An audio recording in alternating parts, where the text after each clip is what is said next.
Hello, welcome to civilians. നിങ്ങളെല്ലാവരും PYQന്റെ കുറേ 3-4 sections ഒക്കെ നമ്മൾ കംപ്ലീറ്റ് ചെയ്തു. ഇന്ന് ഞാനൊരു പുതിയ ക്വസ്റ്റ്യൻ പേപ്പറുമായിട്ടാണ് വന്നേക്കുന്നത്. നിങ്ങൾക്ക് കോഡ് കാണാം 065/21. സെക്കൻഡ് ഗ്രേഡ് PWDയുടെ ക്വസ്റ്റ്യൻ പേപ്പറാണിത്. അപ്പം നമുക്ക് സമയം കളയാണ്ട് പെട്ടെന്ന് ഓരോരോ ക്വസ്റ്റ്യൻസിലോട്ട് പോകാം. നിങ്ങൾ പെട്ടെന്ന് തന്നെ ആൻസർ കമൻറ്റ് ചെയ്യണം. നമുക്കൊരു ചെറിയൊരു ഡ്യൂറേഷൻ കൊണ്ട് ഇത്രയും ക്വസ്റ്റ്യൻസ് കവർ ചെയ്യണം. ക്വസ്റ്റ്യൻസ് മാത്രമല്ല, അത് റിലേറ്റ് ചെയ്തിരിക്കുന്ന അതിൻ്റെ എക്സ്പ്ലനേഷൻസും നമുക്ക് നോക്കാനുണ്ട്.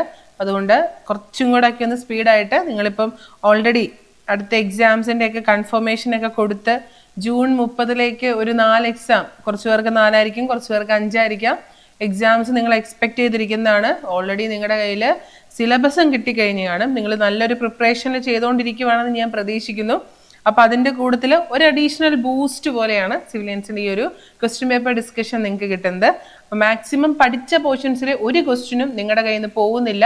എന്തെങ്കിലും കൺഫ്യൂഷൻ ഉണ്ടെങ്കിൽ ഈ ക്വസ്റ്റ്യൻ നോക്കുന്ന സമയത്ത് എവിടെയെങ്കിലും എനിക്കൊരു കൺഫ്യൂഷൻ വരുന്നുണ്ട് എന്ന് നോക്കുവാണെങ്കിൽ ആ പോർഷൻ ഒന്നും കൂടെ പോയി ഒന്ന് റെഫർ ചെയ്ത് വായിച്ച് നോക്കുക. അപ്പോൾ സിലബസ് നോക്കി നല്ല രീതിക്ക് പ്രിപ്പയർ ചെയ്യുന്നതിൻ്റെ ഇടയിൽ ഒരു അഡീഷണൽ സപ്പോർട്ട് പോലെ ഒരു PYQന്റെ കുറച്ച് സെക്ഷൻസ് നമുക്കൊന്ന് ഡിസ്കസ് ചെയ്ത് പോകാം. ഓക്കെ, അപ്പോൾ ഫസ്റ്റ് ക്വസ്റ്റ്യൻ ഒന്ന് നോക്കിക്കേ. ഇറിഗേഷൻ എഞ്ചിനീയറിംഗ് എന്ന സബ്ജക്റ്റിൽ നിന്നുള്ളതാണ്. നിങ്ങൾക്ക് അറിയാം, മാർക്ക് വെയിറ്റേജ് ഉള്ള ഒരു സബ്ജക്ട് തന്നെയാണ്. ഇറിഗേഷനിലെ ഒരു ക്വസ്റ്റ്യൻ നല്ലപോലെ ഒന്ന് നോക്കിക്കേ. ചെറിയൊരു ക്വസ്റ്റ്യൻ, നമ്മൾ ഒത്തിരി തവണ ഈ പാറ്റേൺ ക്വസ്റ്റ്യൻസ് കണ്ടിട്ടുണ്ടായിരിക്കും. പെട്ടെന്ന് കമന്റ് ചെയ്തേ നോക്കിയിട്ട് ഞാൻ ക്വസ്റ്റ്യൻ ജസ്റ്റ് ഒന്ന് വായിക്കുവാണേ. The ratio of the number of days the canal has actually run to the number of days of irrigation period. Canal actually എത്ര ദിവസം വെള്ളം കൊണ്ടുപോയി ഡിവൈഡഡ് ബൈ ആക്ച്വലി എത്ര ദിവസം വെള്ളം കൊണ്ടുപോകണമായിരുന്നു. ഇത് ടൈം തന്നെയാണ് പറഞ്ഞേക്കുന്നത്. അപ്പോൾ നമുക്ക് വലിയ കൺഫ്യൂഷൻസ് ഒന്നും വരാൻ ചാൻസ് ഇല്ല. ഓപ്ഷൻ A ആണ്, ടൈം ഫാക്ടർ ആണ് ആൻസർ വരുന്നത്. ഇനി ഇതിനകത്ത് നിങ്ങൾക്ക് അറിയാവുന്ന 2 ആൾക്കാരും കൂടെ ഉണ്ട്, അല്ലെങ്കിൽ ഈ ഫാക്ടർ എഴുതുന്ന കൂട്ടത്തിൽ നമ്മൾ നോട്ടിലൊക്കെ സ്ഥിരമായിട്ട് അടുപ്പിച്ച് ചെയ്യുന്ന 2 പേരും കൂടെ ഞാൻ തന്നിട്ടുണ്ട്. അങ്ങനെയേ വരത്തുള്ളൂ. ആരുടെ ഡെഫിനിഷൻ ചോദിച്ചാലും അവർ 3 പേരും എന്തായാലും ഓപ്ഷനകത്ത് കാണും. ഇപ്പൊ രണ്ടാമത്തെ ആൾ എന്താ പറഞ്ഞേക്കുന്നത്? കപ്പാസിറ്റി ഫാക്ടർ ആണ് പറഞ്ഞേക്കുന്നത്, അല്ലേ? ഇപ്പൊ ടൈം ഫാക്ടർ ടൈമായിട്ട് ബന്ധപ്പെട്ട എന്തെങ്കിലും ആണെങ്കിൽ കപ്പാസിറ്റി ഫാക്ടർ എന്ത് തന്നെയായിരിക്കും? ഡിസ്ചാർജുമായിട്ട് ബന്ധപ്പെട്ട ഒരു റിലേഷൻ ആയിരിക്കും നമുക്ക് വരുന്നത്. ഇപ്പൊ കപ്പാസിറ്റി എന്ന് പറഞ്ഞു കഴിയുമ്പോൾ മീൻ സപ്ലൈ ഡിസ്ചാർജ്. ഇപ്പൊ പറയുവാണെങ്കിൽ എല്ലാ സമയത്തും നമ്മുടെ കനാലിൽ ഫുള്ള് നിറഞ്ഞാണോ പോകുന്നത്? അല്ലല്ലോ. ചില സമയത്ത് കുറവായിരിക്കും, ചില സമയത്ത് ഒരു ആവറേജ് ഫ്ലോ ആയിരിക്കും, ചില സമയത്ത് നല്ലപോലെ നിറഞ്ഞു പോകുന്നുണ്ടായിരിക്കും. അപ്പോൾ ഒരു ഇയർലി എടുക്കുന്ന സമയത്ത് ഒരു ആവറേജ് ഫ്ലോ എത്രയാണോ ഡിവൈഡഡ് ബൈ ഫുൾ സപ്ലൈ ആയിട്ട് എപ്പോഴും അതിൻ്റെ ഒരു മാക്സിമം ഡിസൈൻ ചെയ്തേക്കുന്ന ഏത് ഡിസ്ചാർജ് കൊണ്ടുപോകാനാണോ ആ വാല്യൂ വെച്ച് ഡിവൈഡ് ചെയ്യുന്നതിനെയാണ് നമ്മൾ കപ്പാസിറ്റി ഫാക്ടർ എന്ന് പറയുന്നത്. ഇനി ഓപ്ഷൻ സിയിലോട്ടൊന്ന് നോക്കിക്കേ, ഔട്ട്ലെറ്റ് ഫാക്ടർ. ഇതും നിങ്ങൾക്ക് ആ കൂട്ടത്തിൽ തന്നെ പഠിക്കാനുള്ള ഒരാളാണ്. ഔട്ട്ലെറ്റിൽ ആ വാക്കിൽ തന്നെ ഉണ്ട് ഡ്യൂട്ടി അറ്റ് ദ ഔട്ട്ലെറ്റ്. ആ ഔട്ട്ലെറ്റിലെ ഡ്യൂട്ടീനെയാണ് നമ്മൾ ഈ ഒരു ഓപ്ഷൻ സി വെച്ച് പറയുന്നത്. നമ്മുടെ ഇതിൻ്റെ ആൻസർ ഓപ്ഷൻ A ആണ്. എല്ലാവരും കമൻറ്റ് ചെയ്തിട്ടുണ്ട്. അപ്പം ബാക്കി 2 ആൾക്കാരെയും കൂടെ ഞാൻ പറഞ്ഞതേ ഉള്ളൂ. ഓപ്പൺ ഡിസ്ചാർജ് പ്രത്യേകിച്ച് നമുക്ക് അങ്ങനെ ഒരു ഡെഫിനിഷൻ ആയിട്ടോ കാര്യമായിട്ടോ ഒന്നുമില്ല. അപ്പോൾ ഓപ്ഷൻ ബിയും സിയും കൂടെ ജസ്റ്റ് ഒന്ന് പറഞ്ഞു പോയെന്നേ ഉള്ളൂ. ഓക്കെ, രണ്ടാമത്തെ ക്വസ്റ്റ്യൻ നോക്കിക്കേ. പെട്ടെന്ന് കിട്ടുന്നത് അല്ലേ? ബാക്കി ടേംസും കൂടെ നമ്മളൊന്ന് ഓർത്ത് വെച്ചേക്കണം. നിങ്ങൾക്ക് ഉത്തരം മനസ്സിലായി എന്ന് എനിക്കറിയാം.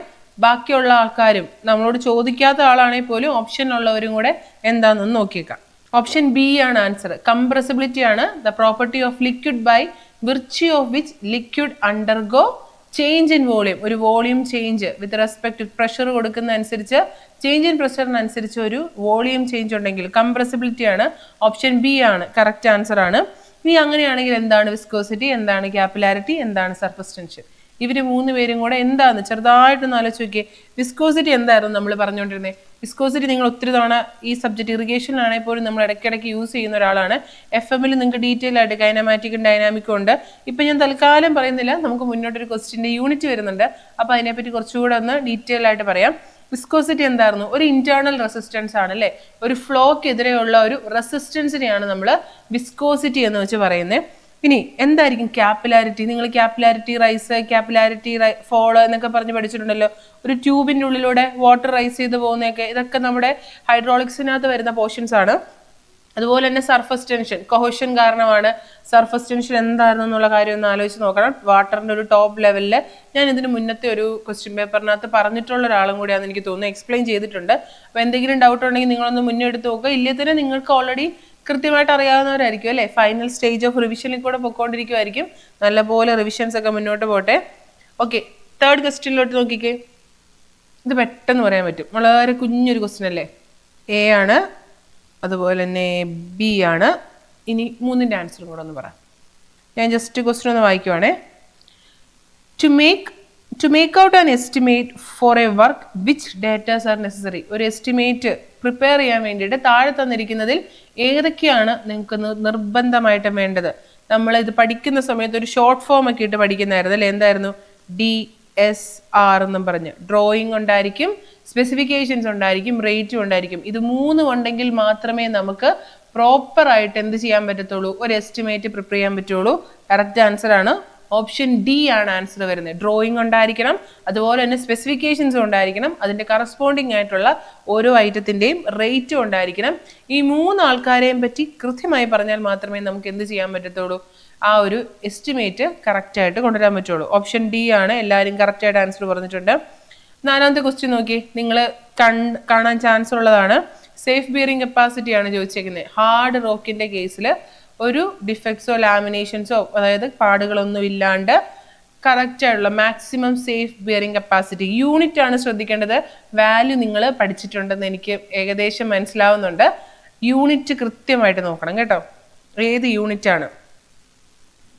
ടൺ ആണ് കേട്ടോ. കുറച്ച് പേർക്ക് അങ്ങോട്ടും ഇങ്ങോട്ടും മാറിയിട്ടുണ്ട്.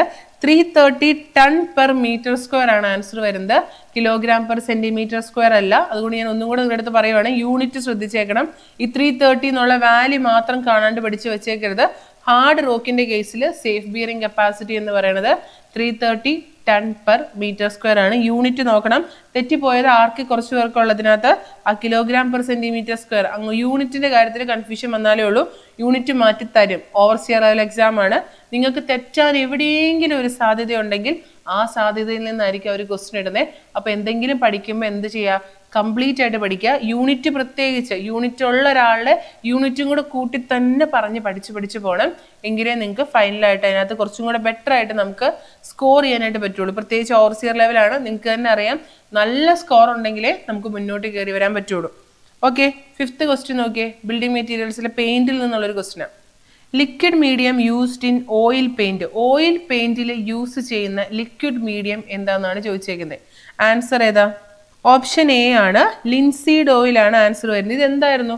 വെഹിക്കിൾ അല്ലെങ്കിൽ എന്തായിരുന്നു? ലിക്വിഡ് മീഡിയം നമ്മളെ കൊണ്ട് നിർത്തുന്ന പെയിന്റിനെ ലിക്വിഡ് മീഡിയത്തിലാക്കുന്ന ആളിൽ നമുക്കൊരു പെയിന്റ് ഒക്കെ പറയായിരുന്നു. വെഹിക്കിൾ അല്ലെങ്കിൽ കാരിയർ എന്നൊക്കെ നമ്മൾ പറയായിരുന്നു.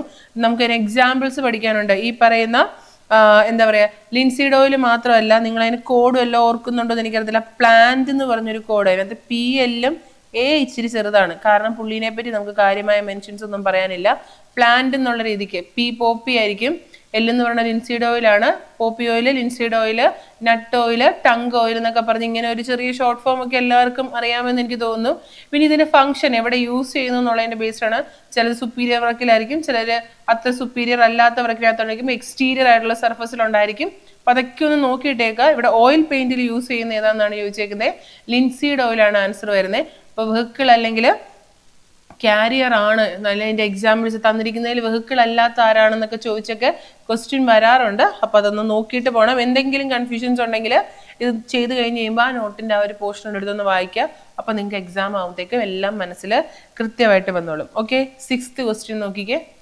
ക്വസ്റ്റ്യൻ കാണാമെന്ന് എനിക്ക് തോന്നുന്നു. 6th ക്വസ്റ്റ്യൻ കുറെ പേരൊക്കെ ആൻസർ ചെയ്യുന്നുണ്ട്. The water content at which plant can no longer extract sufficient water from the soil for its growth. ഇനി ആ പ്ലാന്റിന് സോയിലിൽ നിന്ന് വാട്ടർ എക്സ്ട്രാക്ട് ചെയ്യാൻ പറ്റത്തില്ല. അത് ഏത് പോയിന്റ് ആണെന്നാണ് ചോദിച്ചേക്കുന്നത്. ഓപ്ഷൻ എല്ലാവരും തന്നെ കൃത്യമായിട്ടാണ് പറഞ്ഞേക്കുന്നത്. ഓപ്ഷൻ ഡി ആണ് ആൻസർ വരുന്നത്. വിൽറ്റിംഗ് കോഎഫിഷ്യന്റ് ആണ്, അല്ലെങ്കിൽ നമ്മൾ പെർമനന്റ് വിൽറ്റിംഗ് പോയിന്റ് എന്നൊക്കെ പറയാറുണ്ട് അല്ലെ. ഒരു മാക്സിമം താഴെ, അതിന്റെ തൊട്ട് താഴെ ആരായിരിക്കും? ഹൈഗ്രോസ്കോപ്പിക് വാട്ടർ ആയിരിക്കും.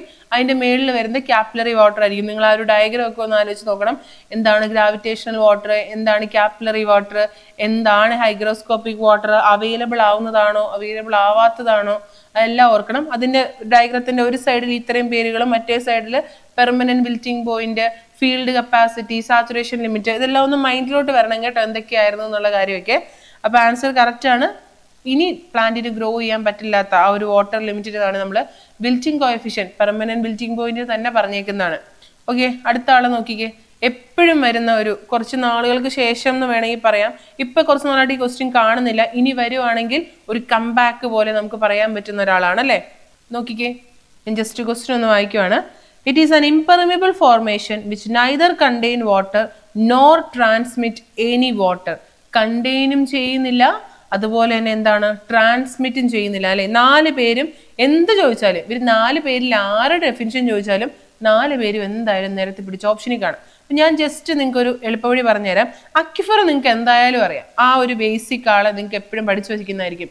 എന്താ കണ്ടീഷൻ? പുള്ളി നല്ല പോലെ വെള്ളത്തിനെ ഹോൾഡ് ചെയ്യാനും പറ്റും, നമുക്ക് നന്നായിട്ട് ഈൽഡ് തിരിച്ചു തരികയും ചെയ്യും. അപ്പൊ നിങ്ങൾ സാൻഡിന്റെയും ഗ്രാവലിന്റെയും മിക്സ് എന്നൊക്കെ പറഞ്ഞ് എക്സാമ്പിൾ പഠിച്ചു വെച്ചിട്ടുണ്ടായിരിക്കും. അക്വിക്ലൂഡ് കണ്ടോ, അതിനകത്തൊരു സി ഉണ്ടല്ലോ. അപ്പൊ ആ സിയിൽ നിന്ന് നിങ്ങൾ പിടിക്കണം. ക്ലേ ആയിരിക്കും അതിനകത്ത് എക്സാമ്പിൾ. അപ്പൊ ക്ലേയുടെ കാര്യത്തെ പറ്റി വേണം ആലോചിക്കാൻ. എന്താണ്, നല്ലപോലെ വെള്ളമുണ്ട്, പുള്ളിയുടെ കയ്യിൽ വെള്ളമുണ്ട്, പക്ഷെ നമുക്ക് തരുമോ? നമുക്ക് ഒട്ടും ഈൽഡ് തരത്തില്ല. അതാണ് അക്വിക്ലൂഡ്. ക്ലേയിൽ നിന്ന് പഠിക്കണം. ക്ലേക്ക് എക്സാമ്പിൾ ആയിട്ട് നമ്മൾ ഷെയിലും ഒക്കെ പറയാറുണ്ട്. ആ സിയും ക്ലേയും തമ്മിലൊന്ന് ആലോചിച്ച് നോക്കുക, അപ്പൊ നിങ്ങൾക്ക് അതിന്റെ കളക്ഷൻ കിട്ടും. അടുത്ത ആളാണ് അക്വിഫ്യൂജ്. അതിലൊരു ജി കിടക്കുന്നുണ്ടോ? ഓരോ ലെറ്ററിൽ നിന്ന് പിടിക്കാൻ വേണ്ടി നോക്കുന്നതാണ്. ജി എന്ന് പറഞ്ഞു കഴിയുമ്പോൾ ഗ്രാനൈറ്റ് അല്ലെങ്കിൽ ബസാൾട്ട് അങ്ങനെയുള്ള ഓരോ റോക്കുകളെയാണ് നമ്മൾ അതിനകത്ത് പറയുന്നത്. ഇപ്പൊ റോക്ക് എങ്ങനെയായിരിക്കും? അവർ വെള്ളത്തിനെ ഹോൾഡ് ചെയ്യത്തുമില്ല, നമുക്ക് അതും കൊണ്ട് അതിനകത്ത് നിന്നോട്ട് ഈൽഡ് ചെയ്യാനും പറ്റത്തില്ല. അപ്പൊ ഇതിനകത്ത് ക്വസ്റ്റ്യൻ പറഞ്ഞേക്കുന്നത് എന്താന്ന് നോക്കിയേ. It is an impermeable formation which neither contain water nor transmit. അതിൻ്റെ ഉള്ളിൽ വെള്ളം ഇല്ലതാനും നമുക്കൊട്ട് തരത്തുമില്ല. ഓപ്ഷൻ സി ആണ് ആൻസർ വരുന്നത്, അക്വിഫ്യൂജ്. അക്യുഡക്റ്റ് നിങ്ങൾക്ക് തന്നെ അറിയാം, നമ്മുടെ ഇതിനകത്തുള്ള ആളല്ല. ഈ അക്യു എന്നൊരു വാക്കുണ്ടെന്നുള്ളത് മാത്രമേ ഉള്ളൂ. അക്യുഡക്റ്റ് നമ്മുടെ ഒരു ക്രോസ് ഡ്രെയിനേജ് വർക്കിൽ വരുന്നൊരു കണ്ടീഷൻ ആയിരുന്നു. എന്തായിരുന്നു അതിന്റെ കണ്ടീഷൻ? നമ്മൾ അക്യുഡക്റ്റ് മുകളിലായിരുന്നു. അതുകൊണ്ട് തന്നെ എന്താണ്, കനാലിന്റെ ബെഡ് ലെവൽ എന്ന് പറയുന്നത് ഗ്രേറ്റർ ദാൻ HF ആണ്. വേറൊരു പോർഷനെയാണ് ഇത് ഗ്രൗണ്ട് വാട്ടറും ഇത് നമ്മൾ ക്രോസ് ഡ്രെയിനേജ് വർക്കിനകത്ത് വരുന്ന ഒരാളുമാണ്. എന്നാലും അക്യുഡക്റ്റ് കണ്ടതുകൊണ്ട് ഞാനൊന്ന് എഴുതി വെച്ചതാണ്. നിങ്ങൾക്ക് എന്തായാലും അറിയാം, കനാല് മേളിലാണ്, ഡ്രെയിൻ താഴെയാണ്. ഇതിനകത്തൊരു കണ്ടീഷൻ എന്ന് പറയുന്നത് കനാലിന്റെ ബെഡ് ലെവൽ എപ്പോഴും എന്തായിരിക്കും, ആ താഴെയുള്ള ഡ്രെയിനിന്റെ ഹൈ ഫ്ലഡ് ലെവലിനേക്കാളും ഗ്രേറ്റർ ആയിരിക്കും. എന്തെങ്കിലും ഒരു ക്വസ്റ്റ്യൻ കാണുമ്പം ആ ആൻസറിൽ നിന്ന് നിങ്ങൾക്ക് പഠിച്ച കാര്യത്തെ റീകളക്ട് ചെയ്യാൻ പറ്റുന്നുണ്ടോ എന്ന് നോക്കണം കേട്ടോ. അപ്പൊ അങ്ങനെയാണെങ്കിൽ നമ്മൾ സക്സസ് ആണ്, എക്സാമിന് നമുക്ക് നന്നായിട്ട് ചെയ്യാൻ പറ്റും. 8th ക്വസ്റ്റ്യൻ നോക്കിയേ, സിമ്പിൾ ഒരു സാധനമാണ്. ഓക്കെ, കുറെ പേർക്ക് ആൻസർ പറയുന്നുണ്ട്. A fresh detailed estimate of the additional work in addition to the original estimate. Original എസ്റ്റിമേറ്റിന്റെ കൂടുതൽ അഡീഷണൽ ആയിട്ട് ഒരു പുതിയ വർക്കിന് വേണ്ടിയിട്ട് ഒരു ഫ്രഷ് എസ്റ്റിമേറ്റ്. എന്താണ്, നിങ്ങൾ എല്ലാവരും പറഞ്ഞ ആൻസർ കറക്റ്റ് ആണ്. ഏതാ ആൻസർ?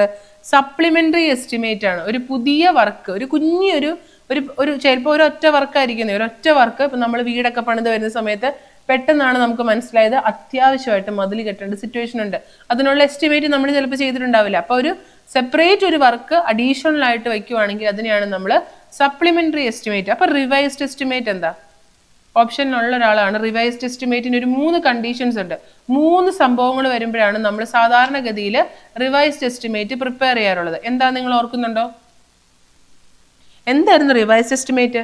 നമ്മൾ ചെയ്തുകൊണ്ടിരുന്ന ഒരു എസ്റ്റിമേറ്റിനകത്ത് എന്തൊക്കെയോ കുറച്ച് പ്രശ്നങ്ങൾ കാരണം ആ ഉള്ള എസ്റ്റിമേറ്റിനെ നമുക്കൊന്ന് റിവൈസ് ചെയ്യണം, അല്ലെങ്കിൽ ഒന്ന് പുതുക്കി എടുക്കേണ്ട ഒരു സിറ്റുവേഷൻ വരുന്നു. അതിനെയാണ് നമ്മൾ റിവൈസ്ഡ് എസ്റ്റിമേറ്റ് എന്ന് പറയുന്നത്. 3 കേസുകളാണ് ഉള്ളത്. റിവൈസ്ഡ് എസ്റ്റിമേറ്റ് വരാനുള്ള 3 സാഹചര്യങ്ങളാണുള്ളത്.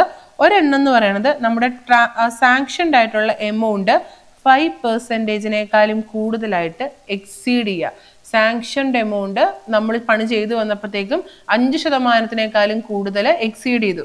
അതുപോലെ തന്നെ അഡ്മിനിസ്ട്രേറ്റീവ് സാങ്ഷൻ ഉണ്ടല്ലോ. TS എന്ന് പറഞ്ഞാൽ ടെക്നിക്കൽ സാങ്ഷൻ ആണ്, AS എന്ന് പറഞ്ഞാൽ അഡ്മിനിസ്ട്രേറ്റീവ് സാങ്ഷൻ ആണ്.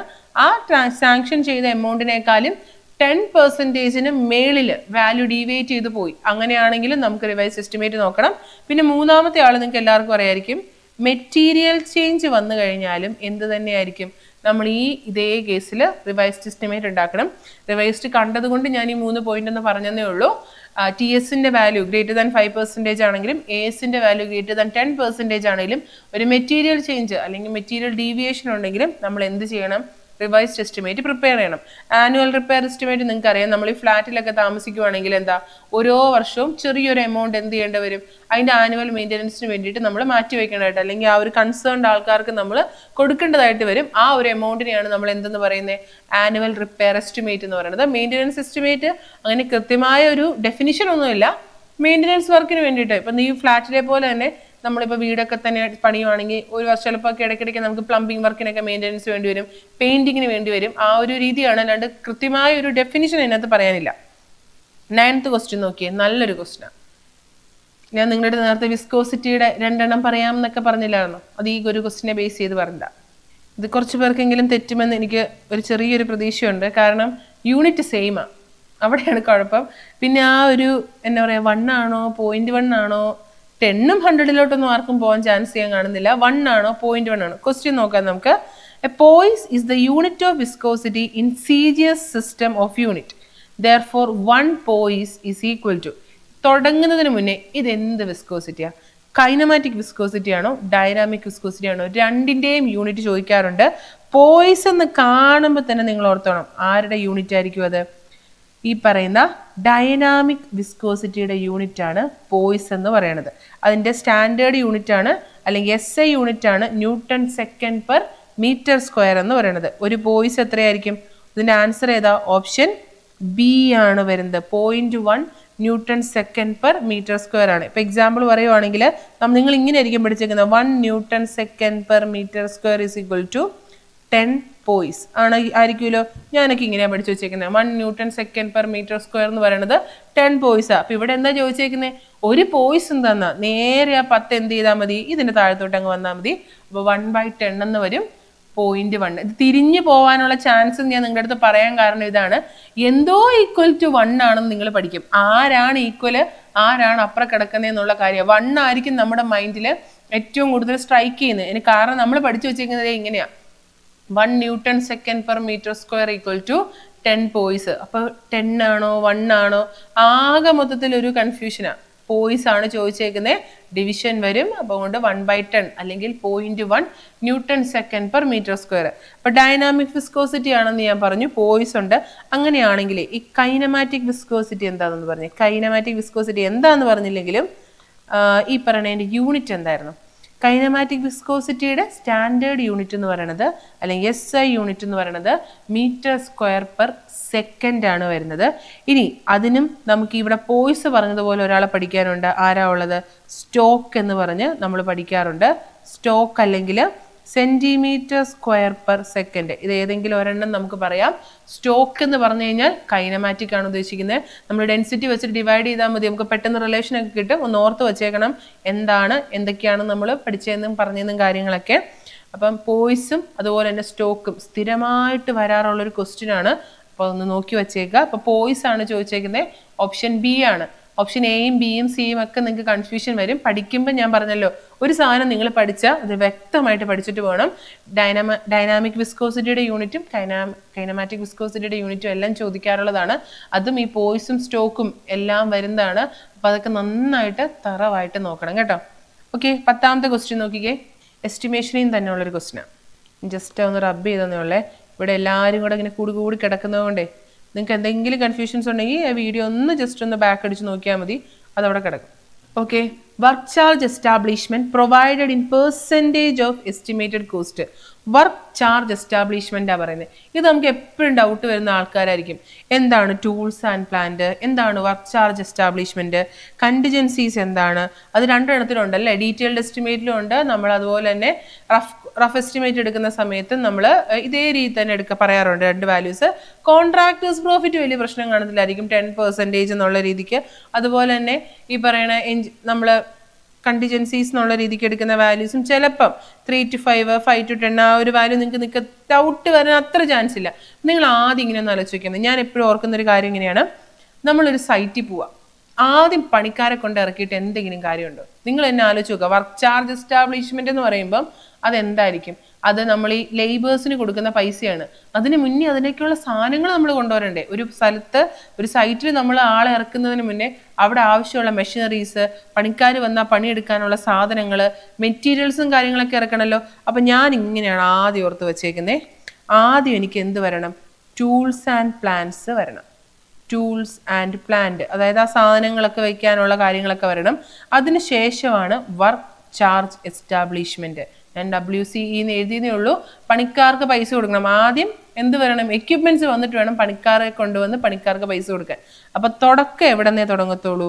ഇവരിൽ നിന്നേ തുടങ്ങത്തുള്ളൂ. 1 തൊട്ട് 1.5 അല്ലെങ്കിൽ 1.5 വരെ. അതിനുശേഷം അടുത്താണ് 1.5 തൊട്ട് 2 വരെ. ഇവരെ മാറിപ്പോകുന്ന ആരെങ്കിലും ഇടയിൽ എനിക്ക് മാറിപ്പോവായിരുന്നു എപ്പോഴും. അതുകൊണ്ടാണ് ഞാൻ ഇങ്ങനെ ഇപ്പം നിങ്ങളുടെ അടുത്ത് പറഞ്ഞു തന്നത്. ഞാനിപ്പോൾ ഇതാണ് ഓർത്ത് നോക്കുന്നത്. ഇങ്ങനെ പഠിച്ചാൽ എനിക്ക് കുറച്ചും കൂടെ ബെറ്റർ ആയിട്ട് തോന്നി. അതാ ഞാൻ നിങ്ങളുടെ അടുത്ത് ഇങ്ങനെ പഠിക്കാൻ പറഞ്ഞ്. ആദ്യം ചുമ്മാ നമ്മൾ പണിക്കാരെ കൊണ്ട് സൈറ്റിൽ ഇറക്കിയിട്ട് കാര്യമില്ല. വർക്ക് ചാർജ് എസ്റ്റാബ്ലിഷ്മെന്റും അതുപോലെ തന്നെ ടൂൾസ് ആൻഡ് പ്ലാൻസും ആയിരിക്കും നമുക്ക് ഏറ്റവും കൂടുതൽ കൺഫ്യൂഷൻ വരുന്നത്. ആദ്യം നിങ്ങൾ എന്നെ ഒന്ന് ആലോചിച്ച് നോക്കുക, സൈറ്റിൽ പോയാൽ ആദ്യം എന്ത് വേണം? പണിക്കാർ നിന്ന് പണിയാനായിട്ട് നമുക്ക് കുറച്ച് ടൂൾസും അവർക്ക് വേണ്ട മെഷീനറീസ് ഒക്കെ വേണം. അപ്പം ആദ്യം അതിനെ കൊണ്ടുവന്ന് വെച്ചിട്ട് വേണം ആരെ കൊണ്ടുവരാൻ? ആൾക്കാരെ കൊണ്ടുവരാനായിട്ട്. അപ്പം ആദ്യം ടൂൾസ് ആൻഡ് പ്ലാൻസ് സൈറ്റിലെത്തും, അവരായിരിക്കും 1 to 1.5. അവർക്ക് പുറകെ ആയിരിക്കും നമ്മൾ മേസൺസിനെയും ബാക്കിയുള്ള ലേബേഴ്സിനെയൊക്കെ കൊണ്ടുവരുന്നത്. അപ്പോൾ അവർക്ക് അതിന് ശേഷമുള്ള പെർസെൻറ്റേജ് ആയിരിക്കും 1.5 തൊട്ട് 2 വരെ. കണ്ടിജൻസീസ് ഡീറ്റെയിൽഡ് എസ്റ്റിമേറ്റ് ആണെങ്കിൽ 3 to 5%, റഫ് എസ്റ്റിമേറ്റ് ആണെങ്കിൽ 5 to 10 ഒക്കെ ആയിരിക്കും. അതുപോലെ തന്നെ കോൺട്രാക്ടേഴ്സ് പ്രോഫിറ്റ് എന്ന് പറയുന്നത്, അതുപോലെ സെൻഡേജ് ചാർജ്, ഇതൊക്കെ നിങ്ങൾക്ക് കൺഫ്യൂഷൻ വരാൻ ചാൻസ് ഇല്ലാത്ത വാല്യൂസ് ആണ്. ഇവർ രണ്ടുപേരെ മാറിപ്പോകുന്നവർ ഇനി ഇങ്ങനെ ഒന്ന് ആലോചിച്ച് നോക്ക്, നിങ്ങൾക്ക് ഇത് എളുപ്പമാണോ? അപ്പോൾ ഇനി എന്നാ ക്വസ്റ്റ്യൻ പറഞ്ഞേക്കുന്നത്? ഏതാ ക്വസ്റ്റ്യൻ? വർക്ക് ചാർജ് എസ്റ്റാബ്ലിഷ്മെന്റ് ആണ് ചോദിച്ചിരിക്കുന്നത്. വർക്ക് ചാർജ് എസ്റ്റാബ്ലിഷ്മെന്റ് എത്രയായിരിക്കും? 1.5 തൊട്ട് 2 വരെ. പണിക്കാർക്ക് പൈസ കൊടുക്കുന്നതിന് മുന്നേ എന്ത് വന്നിട്ടുണ്ടാവും? നമുക്ക് അവിടെ ടൂൾസ് വന്നിട്ടുണ്ടായിരിക്കും. അപ്പം അതുകൊണ്ട് അത് കഴിഞ്ഞിട്ടുള്ള പൈസയായിരിക്കും വരുന്നതെന്നുള്ള കാര്യം ഒന്ന് ഓർത്ത് വെച്ചേക്കാം. ഓക്കെ, 11ാമത്തെ ക്വസ്റ്റ്യൻ നോക്കിക്കേ. ഇതെല്ലാവർക്കും അറിയായിരിക്കും. അക്കോർഡിംഗ് ടു IS സ്പെസിഫിക്കേഷൻ അല്ലെ Indian standard specification, full strength of concrete is achieved after. Full strength എന്ന് പറഞ്ഞാൽ 100% സ്ട്രെങ്ത് അല്ല, നിങ്ങൾക്ക് അറിയാലോ. നമ്മൾ എപ്പോഴും ഇത്ര ദിവസം കൊണ്ടാണ് സ്ട്രെങ്ത്? എല്ലാവരും ആൻസർ പറയുന്നുണ്ട്. 28 days സ്ട്രെങ്ത്തിനെയാണ് നമ്മൾ യൂഷ്വലി 90% വരെയുള്ള സ്ട്രെങ്ത് ഒക്കെ ആയിരിക്കും ആ 28 days. ബാക്കിയുള്ളത് എങ്ങനെയായിരിക്കും? പ്രോഗ്രസീവ് സ്ട്രെങ്ത് ആയിരിക്കും അല്ലേ? അതിന്റെ ലൈഫ് ഉള്ളിടത്തോളം കാലത്തേക്ക് എന്തായിരിക്കും? ആ സ്ട്രെങ്ത് കൂടി വന്നുകൊണ്ടിരിക്കുമായിരിക്കും. ഓക്കെ, അപ്പൊ ആൻസർ ഏതാണ്? ഓപ്ഷൻ സി ആണ് വരുന്നത്, 28 days. നിങ്ങൾ എല്ലാവരും തെറ്റിക്കാൻ ചാൻസ് ഒന്നുമില്ല. നമ്മൾ എല്ലാ സ്റ്റഡിയുടെ കാര്യത്തിലും എല്ലാം 28 days സ്ട്രെങ്ത് എന്ന് പറഞ്ഞാണ് എടുക്കാറുള്ളത്. ഫുൾ സ്ട്രെങ്ത് എന്ന് പറഞ്ഞാൽ നിങ്ങൾ കോൺക്രീറ്റ് ടെക്നോളജി പഠിക്കുന്ന എല്ലാവർക്കും അറിയാം, നമ്മൾ ഫുൾ സ്ട്രെങ്ത് എന്ന് പറയുന്നത് പ്രോഗ്രസീവ് സ്ട്രെങ്ത് എന്ന് പറഞ്ഞ് ലാസ്റ്റ് ഒരു ചെറിയ പെർസെൻറ്റേജ് ഇടാറുണ്ട്. എന്നാലും ഏകദേശം ഒരു 90% തന്നെ സ്ട്രെങ്ത് എപ്പോൾ വരുന്നുണ്ടായിരിക്കും? 28 days സ്ട്രെങ്ത്തിൽ വരുന്നുണ്ട്. അപ്പോൾ ഓപ്ഷൻ സി ആണ് ആൻസർ. 12ാമത്തെ ക്വസ്റ്റ്യൻ നോക്കിക്കേ. എക്സ്പാൻഷൻ പോർട്ട്ലാൻഡ് സിമെന്റിൽ ഏത് ടെസ്റ്റ് വെച്ചിട്ടാണ് നമ്മൾ കണ്ടുപിടിക്കുന്നത്? സിമെന്റിന്റെ ടെസ്റ്റ് ആണ് ബാക്കി പറഞ്ഞേക്കുന്നത്. The expansion in Portland cement can be tested by. The expansion in Portland cement can be tested by. അതെ, കുറേ പേര് അത് എനിക്ക് ആൻസർ ഇടുന്നുണ്ട്. സൗണ്ട്നെസ് ടെസ്റ്റ് ആണ്. എക്സ്പാൻഷൻ നമ്മൾ കണ്ടുപിടിക്കാൻ വേണ്ടിയിട്ട് യൂസ് ചെയ്യുന്നതാണ് സൗണ്ട്നെസ് ടെസ്റ്റ് എന്ന് പറയുന്നത്. സൗണ്ട്നെസ്സിന് ആരൊക്കെയായിരുന്നു? നമ്മൾ ഷാറ്റ്ലിയർ അപ്പാരറ്റസ് ഒക്കെ വെച്ചിട്ടായിരുന്നു നമ്മൾ കണ്ടുപിടിച്ചുകൊണ്ടിരുന്നത്. അതൊക്കെ ഒന്ന് നോക്കി വെച്ചേക്കണം. ടെസ്റ്റ് ഇമ്പോർട്ടൻ്റ് ആണ്. ഫൈനസ് എന്തായിരുന്നു? എത്രത്തോളം ഫൈനാണ്? സീവ് ഉണ്ടായിരുന്നു, എയർ പെർമിലിബിലിറ്റി ടെസ്റ്റ് ഉണ്ടായിരുന്നു, സെറ്റിംഗ് ടൈമും കൺസിസ്റ്റൻസി ഒക്കെ കണ്ടുപിടിക്കുന്ന ആര് വെച്ചിട്ടായിരുന്നു? നമ്മൾ വിക്കറ്റ് അപ്പാരറ്റസ് വെച്ചിട്ടായിരുന്നു കണ്ടുപിടിക്കുന്നത്. ആ ഒരു initial setting time, final setting time, കൺസിസ്റ്റൻസിയുടെ കാര്യം, അതെല്ലാം ഒന്ന് ഓർത്ത് വെച്ചേക്കണം കേട്ടോ. വാല്യൂ അടക്കം പഠിച്ചു വെക്കണം. പ്ലഞ്ചറിന്റെ സൈസ് വരെ, ഈ പറയുന്ന സെറ്റിംഗ് ടൈമിന്റെ കേസിൽ പ്ലഞ്ചറിന്റെ സൈസ് അതിന്റെ ഷേപ്പും വരെ ഓർത്ത് വെച്ചേക്കണം. കാരണം ഓർസിയർ എക്സാം ആണ്. അത്ര ഡീറ്റെയിൽ ആയിട്ട് മൈന്യൂട്ട് കാര്യങ്ങൾ വരെ നമ്മളോട് ചോദിക്കും. അതിനകത്ത് വരെ നിങ്ങൾ ഓർത്തേക്കണം. വിട്ടുകളെഴുതേക്കരുത്. ഒരു പോർഷനും നിങ്ങൾ കവർ ചെയ്യാണ്ട് വിടരുത്. സിമെന്റിന്റെ ആണ്, വളരെ ഇമ്പോർട്ടൻ്റ് ആണ്. അടുത്ത് നോക്കിയേ, ലൈമിൽ നിന്നുള്ളൊരു ക്വസ്റ്റ്യനാണ്. ഹൈഡ്രോളിക് ലൈം ഹീറ്റ് എങ്ങനെയാണ്? ഫാറ്റ് ലൈമിനെ വെച്ച് നോക്കുന്ന സമയത്ത് ഹൈഡ്രോളിക് ലൈം ഹീറ്റ് എങ്ങനെയാണ് പ്രൊഡ്യൂസ് ചെയ്യുന്നതെന്നാണ് ചോദിച്ചിരിക്കുന്നത്.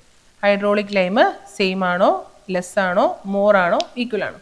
സെയിം എല്ലാം നിങ്ങൾക്ക് എന്തായാലും അറിയാം, ഈക്വൽ എല്ലാം എന്ന് പറയാം. ലെസ് ആണോ മോർ ആണോ, അവർ രണ്ട് കാര്യത്തിൽ നിങ്ങൾക്ക് ഡൗട്ട് വരത്തുള്ളൂ. എങ്ങനെയാണ്?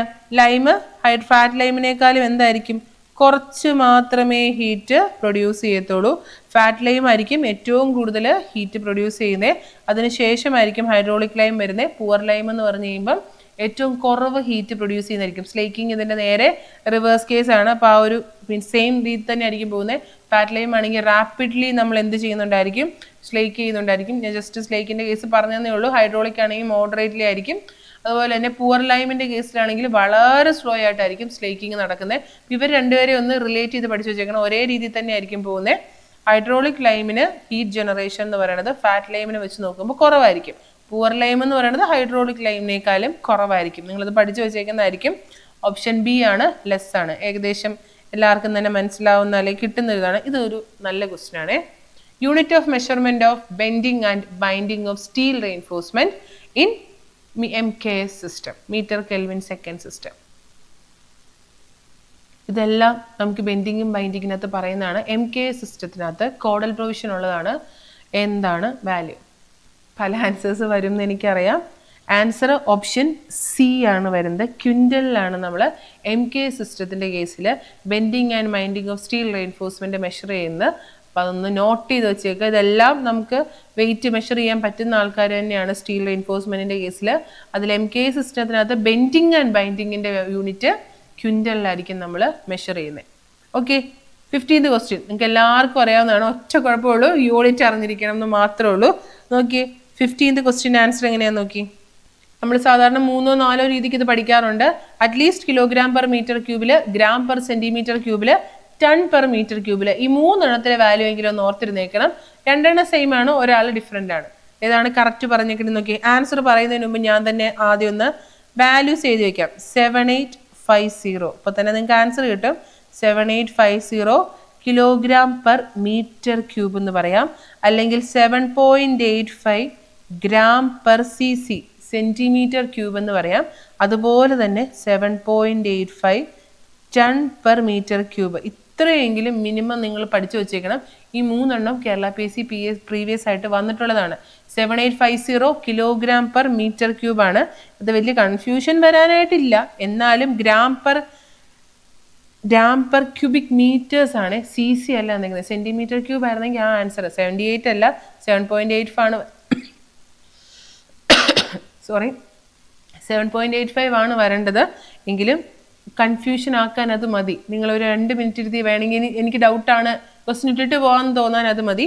ഇപ്പോൾ 7850 kilogram per metre cube, 7.85 gram per CC, അതുപോലെ തന്നെ 7.85 ടൺ പെർ മീറ്റർ ക്യൂബ്. ഇത് മാത്രമൊന്നും അല്ല യൂണിറ്റ് വരുന്നത്. എങ്കിലും ഈ 3 എണ്ണമെങ്കിലും ഏറ്റവും കുറഞ്ഞ് നോക്കിയിട്ട് വളരെ സിമ്പിളായിട്ട് ആർക്കും ചെയ്യാൻ പറ്റുന്ന, സിവിൽ എഞ്ചിനീയറിംഗ് ഒന്നും പഠിക്കില്ലെങ്കിലും ആർക്കും ചെയ്യാൻ പറ്റുന്ന ഒരു കുഞ്ഞു ക്വസ്റ്റ്യൻ ചോദിച്ചേക്കുന്നത്. നോക്കിയേ 16 എസ്റ്റിമേഷൻ എന്ന ടോപ്പിക്കിൽ നിന്നാണ് ചോദിച്ചേക്കുന്നതിൽ വളരെ സിമ്പിൾ ക്വസ്റ്റ്യൻ. പെട്ടെന്ന് ആൻസർ പറഞ്ഞേ. ജസ്റ്റ് മൾട്ടിപ്ലൈ ചെയ്യാൻ പോലും ഇല്ല, എങ്ങനെയൊന്ന് എഴുതും എന്ന് മാത്രം ഒന്ന് പറഞ്ഞാൽ മതി. അതെ, ഓപ്ഷൻ ബി ആണ് ആൻസർ. അല്ല സോറി, ഓപ്ഷൻ സി ആണ് ആൻസർ വരുന്നത്. എന്നാ പറഞ്ഞേക്കുന്നത്? Find the approximate cost of A bridge of 3 span. 3 span ഉണ്ടെന്ന് പറഞ്ഞിട്ടുണ്ട്. ഓരോന്നും എത്ര വെച്ചെന്നാ പറഞ്ഞേക്കുന്നത്? 50 മീറ്റർ വെച്ചിട്ടുള്ള 3 span at 30,000 per running metre. ഓരോ മീറ്ററിനും 30,000 രൂപ വെച്ചിട്ടാണ്. അങ്ങനെയാണെങ്കിൽ അതിന്റെ കോസ്റ്റ് കണ്ടുപിടിക്കാൻ 3 എണ്ണം ഉണ്ട്, ഓരോന്നും 50 വെച്ചിട്ടുണ്ട്, ഓരോ മീറ്ററിനും എത്രയാണ്? 30,000 രൂപ വെച്ചിട്ടാണ്. ചുമ്മാ നേരത്തെ പിടിച്ചങ്ങ് മൾട്ടിപ്ലൈ ചെയ്താൽ പോരെ. അത് മൾട്ടിപ്ലൈ ചെയ്തിട്ടുള്ള ആൻസർ പോലും ചോദിച്ചിട്ടില്ല, ചുമ്മാ ഒന്ന് മൾട്ടിപ്ലൈ ചെയ്ത് എഴുതി വെച്ചാൽ മതിയായിരുന്നു. ഓപ്ഷൻ സി ആണ് ആൻസർ വരുന്നത്. അടുത്ത RCCയുടെ നല്ലൊരു ക്വസ്റ്റ്യൻ ആണ്. ഇനിയിപ്പോൾ ജൂണിൽ വരാൻ പോകുന്ന എക്സാമിന് നിങ്ങൾക്ക് അറിയാം RCC ഉണ്ട്. GT ഒന്നും സിലബസിൽ ഇല്ലാന്നും പറഞ്ഞ് സ്കിപ്പ് ചെയ്യണ്ട കേട്ടോ, ചിലപ്പം വന്നാലോ. അതുകൊണ്ടാണ് ഫസ്റ്റ് ഗ്രേഡ് ആണ്, ഹാർബറിന്റെ എക്സാം ഉണ്ട്. GT ഇല്ലാണ്ടിരുന്ന എന്തുകൊണ്ടാണെന്ന് അറിയത്തില്ല. നിങ്ങൾ സിലബസ് കവർ ചെയ്തിട്ട് കുറച്ചും കൂടെ സേഫ് സൈഡ് നോക്കുന്നത് എപ്പോഴും നമ്മൾ പഠിച്ചിട്ട് പോകുന്നത് തന്നെയായിരിക്കും. അപ്പം 17th ക്വസ്റ്റ്യൻ ഒന്ന് നോക്കിക്കേ. RCCയുടെ ക്വസ്റ്റ്യൻ ആണ്. ബാർ ബെൻഡിങ് ഷെഡ്യൂളിന്റെ കേസൊക്കെ വരുന്ന സമയത്ത് നമ്മൾ പഠിക്കുന്ന ഒരു പോർഷൻ ആണ്. ഒരു ഹുക്കിന്റെ നീളം എത്രയാണെന്നാണ് ചോദിച്ചിരിക്കുന്നത്. ഇനി straight bar the length of 1 hook.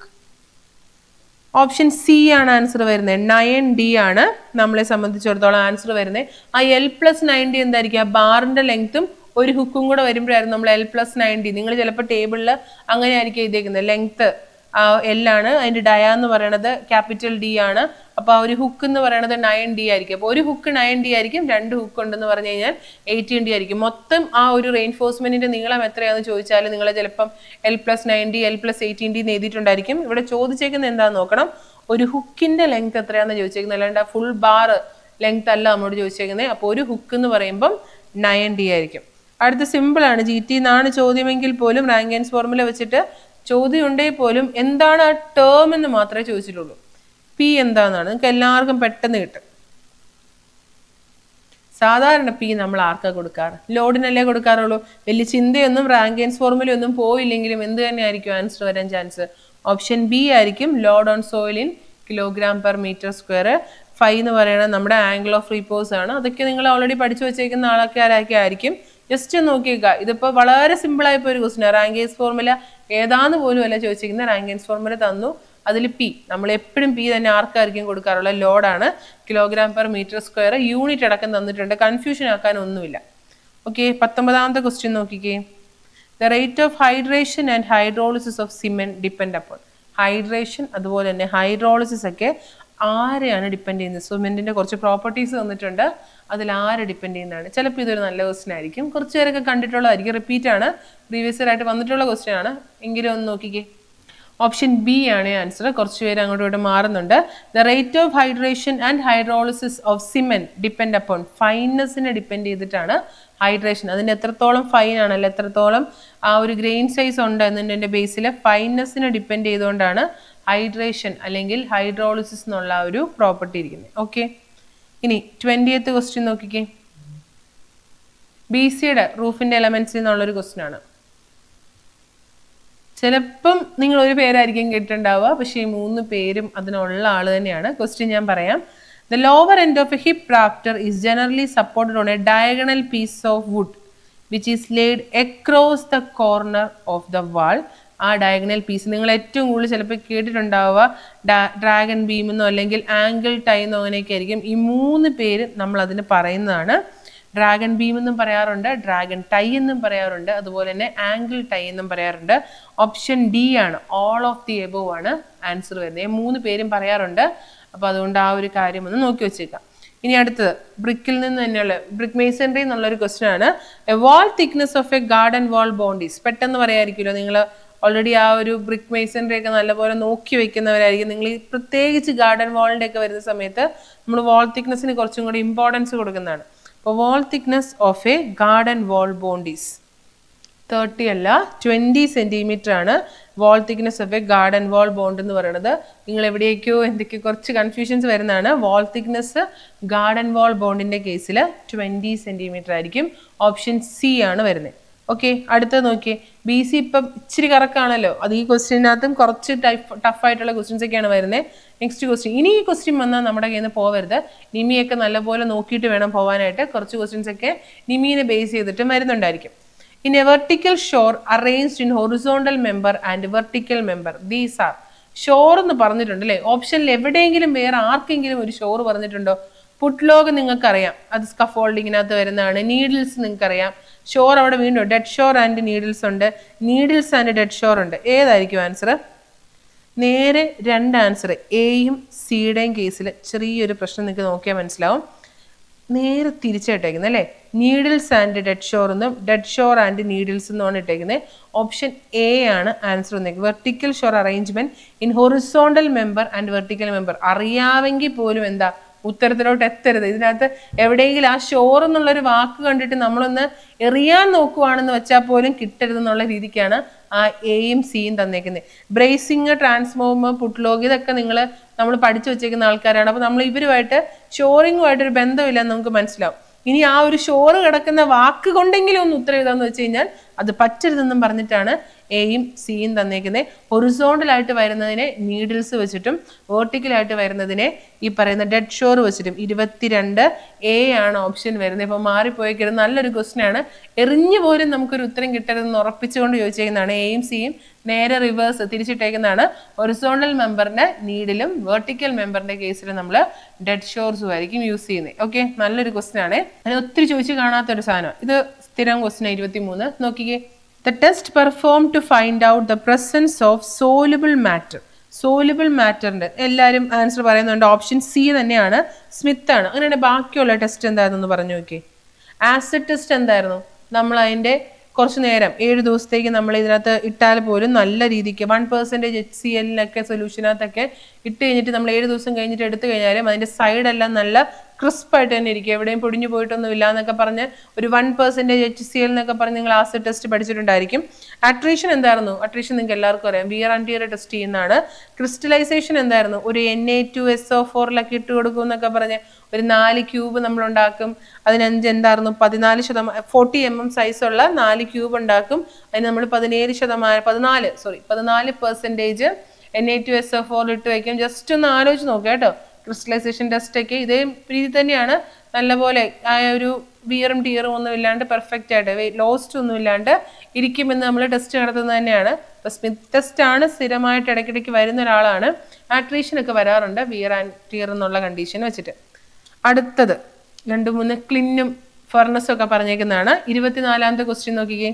Tile ഏത് ടൈപ്പിലാണ്? നിങ്ങൾ ഇതിന്റെ ആൻസറും പറയണം, ബാക്കിയുള്ളവരെ എന്തിനു വേണ്ടിയിട്ടാണ് യൂസ് ചെയ്യുന്നത് എന്നുള്ള കാര്യം കൂടെ നമുക്കൊന്ന് പറഞ്ഞു പോവാം. 24 എല്ലാവരും പറയുന്നുണ്ട് സിയാൽക്കോട്ട് ക്ലീന് നമ്മൾ സ്റ്റൈലിന് വേണ്ടി യൂസ് ചെയ്യുന്ന ആളാണ് സിയാൽക്കോട്ട് ക്ലീന്. അങ്ങനെയാണെങ്കിൽ ക്യുപ്പോള ഫർണസ് എന്തായിരുന്നു?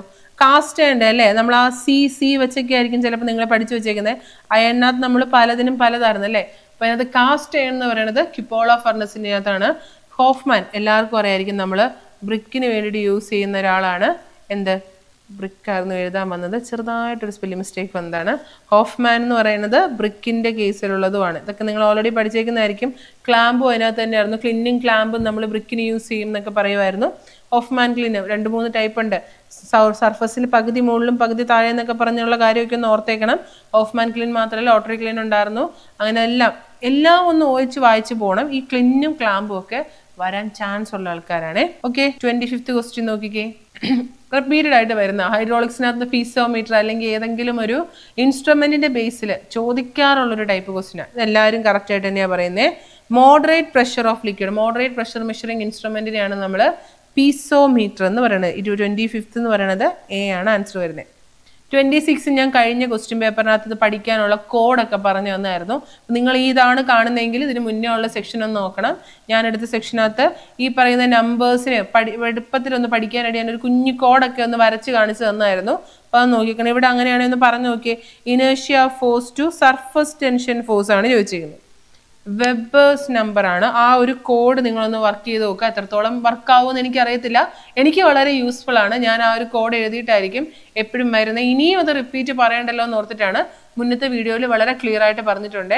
ഈ എല്ലാ നമ്പേഴ്സും, റെയ്നോൾഡ്സ് നമ്പർ, ഫ്രൂട്ട്സ് നമ്പർ, മാഷ് നമ്പർ, എല്ലാവരെ പറ്റിയുള്ളതിൻ്റെ ബേസിലുള്ള ആ ഒരു റിലേഷൻ ഞാൻ പറഞ്ഞിട്ടുണ്ട്. അപ്പോൾ ഇത് റിപ്പീറ്റ് അടിക്കണ്ടല്ലോ എന്ന് ഓർത്തിട്ടാണ്. അപ്പോൾ inertia force to surface tension force എന്ന് പറയുന്നത് എന്തായിരിക്കും? വെബേഴ്സ് നമ്പർ ആയിരിക്കും വരുന്നത്. ഓക്കെ, 27 നോക്കിക്കേ. ചിലപ്പോൾ നിങ്ങൾക്കൊരു കൺഫ്യൂഷൻ വരാൻ ഉള്ളൊരു ക്വസ്റ്റ്യനാണ്. എന്താണ് ഇവർ പറഞ്ഞേക്കുന്നത്? കൃത്യമായ ഒരു മെൻഷൻ ഒന്നും അതിനകത്ത് പറഞ്ഞിട്ടില്ല. എന്താ പറഞ്ഞേക്കണേ നോക്കാം. The concrete as per BIS 456 1978 is designated in dash grades, namely M15 തൊട്ട് M20 എക്സെട്ര എന്നും പറഞ്ഞാണ് കാണിച്ചേക്കുന്നത്. അപ്പോൾ നിങ്ങൾ നോക്കുവാണെങ്കിൽ നമ്മൾ ഗ്രേഡ് എങ്ങനെയാണ്? ഓർഡിനറി കോൺക്രീറ്റ് നമ്മൾ പറയാറുണ്ട്, സ്റ്റാൻഡേർഡ് കോൺക്രീറ്റ് നമ്മൾ പറയാറുണ്ട് അല്ലേ? നമ്മൾ 3ആയിട്ടല്ലേ ഓർഡിനറി എന്ന് നമ്മൾ പറയാറുണ്ട്, അതുപോലെ തന്നെ സ്റ്റാൻഡേർഡ് കോൺക്രീറ്റ് എന്ന് നമ്മൾ പറയാറുണ്ട്, പിന്നെ ഹൈ സ്ട്രെങ്ത്. 3 എണ്ണമായിട്ടാണ് നമ്മൾ ഡിവൈഡ് ചെയ്ത് വെച്ചേക്കുന്നത്. ഹൈ സ്ട്രെങ്ത്തിന് പുതിയ കോഡ് പ്രകാരം കുറച്ചും കൂടെയൊക്കെ നമ്പേഴ്സ്, ആ റേഞ്ച് ഒക്കെ കുറച്ച് അങ്ങനെയൊക്കെ മാറിയിട്ടുണ്ട്. ഓർഡിനറി കോൺക്രീറ്റിനകത്താണ് ഈ M10 തൊട്ട് M20, M10, M15, 20 ആകെ 3 പേരെ പറയുന്നുള്ളൂ. ആ ഒരു ഓപ്ഷൻ ഇല്ല. M15ഉം M20 ആണ് പറഞ്ഞേക്കുന്നത്. എങ്കിൽ പോലും അവരില്ല. ഈ M15, M20 എക്സെട്ര അതിന് ശേഷമുള്ളവർ ഈ സ്റ്റാൻഡേർഡ് പറയുമ്പോൾ നമുക്ക് 7 പേരെയാണ് നമ്മൾ സാധാരണഗതിയിൽ പറയുന്നത്. കോഡിലുള്ള വാല്യൂസ് ആണ്. ഹൈ സ്ട്രെങ്ത് കോൺക്രീറ്റ് എന്ന് പറയുമ്പം മിക്സ് ആണ്. നമ്മൾ ശരിക്കും പറഞ്ഞാൽ ഡിസൈൻ മിക്സ് എന്നൊക്കെ പറഞ്ഞ് പോകാറുണ്ട്. M25 കഴിയുമ്പോൾ നമ്മൾ അതിനെ ഡിസൈൻ മിക്സ് എന്നാണ് പറയുന്നത്. എങ്കിലും ആൻസർ ഇവർ സെലക്ട് ചെയ്തേക്കുന്ന ഓപ്ഷൻ ഡി ആണ്, 7 ആണ്. നമുക്ക് പറയാൻ പറ്റുന്നത് സ്റ്റാൻഡേർഡ് കോൺക്രീറ്റിന്റെ കേസിൽ ആ ഒരു നമ്പർ 7 ആണ്. കുറച്ചൊരു കൺഫ്യൂഷൻ ഉള്ളതാണ്, പക്ഷെ കേരള PSC ആൻസർ എടുത്തേക്കുന്നത് 7 ആണ്. പിന്നെ നമുക്ക് പറയാൻ പറ്റുന്നത് M15ഉം M20യും കഴിഞ്ഞിട്ടുള്ള ആൾക്കാർ എത്ര എണ്ണം ഉണ്ട് എന്നുള്ള രീതിക്കാണ് ചോദ്യം പോകുന്നതെങ്കിൽ 7 ഗ്രേഡ് എന്നുള്ള ആൻസർ 7 ഗ്രേഡ് എന്നുള്ളതാണ് എടുക്കാൻ പറ്റുന്നത്. ഹൈ സ്ട്രെങ്ത് എന്ന് പറയുന്നത് M60 തൊട്ട് M80 വരെ. ഇപ്പൊ പുതിയ കോഡൽ പ്രൊവിഷൻ പ്രകാരം മാറ്റമുണ്ട് കേട്ടോ. ഇപ്പൊ ഞാനത് ആ ഒരു ലേറ്റസ്റ്റ് വെച്ചിട്ടും നമുക്ക് ആൻസർ പറയാം. പിന്നെ ഓവർസിയർ ലെവൽ ആണല്ലോ, അപ്പൊ നമുക്ക് ആ ഒരു നിമിയുടെ ടെക്സ്റ്റ് ബുക്കിന്റെ ബേസിൽ നമുക്ക് പോകാൻ പറ്റത്തുള്ളൂ. അപ്പൊ അതുകൊണ്ട് 7 ഗ്രേഡ്സ് എന്ന് അവർ പറഞ്ഞേക്കുന്ന കാരണം നമുക്ക് ആ ഒരു ഓപ്ഷനിലോട്ട് തന്നെ ഞാൻ സ്റ്റിക്ക് ചെയ്യുവാണ്. ഓക്കെ, 28ാമത്തെ ക്വസ്റ്റ്യൻ നോക്കിക്കേ. 28 പെട്ടെന്ന് പറയാമായിരിക്കുമല്ലോ. കുഞ്ഞൊരു question. Any structure constructed to regulate the discharge, full supply level or velocity in a canal. കനാലിലോട്ടുള്ള ഡിസ്ചാർജ് വെലോസിറ്റിനെയൊക്കെ കൺട്രോൾ ചെയ്യാൻ വേണ്ടിയിട്ട് നമ്മൾ ആരെയാണ് ചെയ്യുന്നത്? എന്തായാലും ക്രോസ് ഡ്രെയിനേജ് വർക്ക് അല്ല. ക്രോസ് ഡ്രെയിനേജ് വർക്ക് എന്തായിരുന്നു? ഇപ്പൊ നമ്മുടെ ഫ്ലൈ ഓവർ പോലെ ആലോചിച്ച് നോക്കുക. താഴെ വണ്ടി മേളിലും വണ്ടി ആണെങ്കിൽ ഫ്ലൈ ഓവർ, താഴെ വെള്ളം മേളിലും വെള്ളം ആണെങ്കിൽ നമ്മൾ എന്ത് ചെയ്യും? അതിന് നമ്മൾ ക്രോസ് ഡ്രെയിനേജ് വർക്ക് എന്ന് പറയും. ക്രോസ് ഡ്രെയിനേജ് വർക്ക് അല്ല. കനാൽ ലൈനിങ്ങും തമ്മിൽ ഒരു ബന്ധവും ഇല്ല, കനാൽ ഡിസൈനകത്തും ഇല്ല. ഇനി റെഗുലേഷൻ വർക്ക് എന്താണെന്ന് അറിയില്ലെങ്കിൽ പോലും നമുക്ക് ആരെ മാത്രമേ എടുക്കാൻ പറ്റത്തുള്ളൂ? ഓപ്ഷൻ എ റെഗുലേഷൻ വർക്കായിട്ട്. അതിനകത്ത് ഇപ്പം ഡൈവേർഷൻ ആയിട്ടുള്ള റെഗുലേഷനും ഉണ്ട്, അതുപോലെ തന്നെ സ്റ്റോറേജും ഉണ്ട്, രണ്ടും ഉണ്ട്. എങ്കിലും നമുക്ക് കോമൺ ആയിട്ട് പറയാനായിട്ട് റെഗുലേഷൻ വർക്കാണ്. കാരണം ബാക്കി 3 എണ്ണവും അട്ടർ ഫ്ലോപ്പ് ആണെന്ന് അറിയാം. ഓക്കെ, 29th ക്വസ്റ്റ്യൻ നോക്കിക്കേ.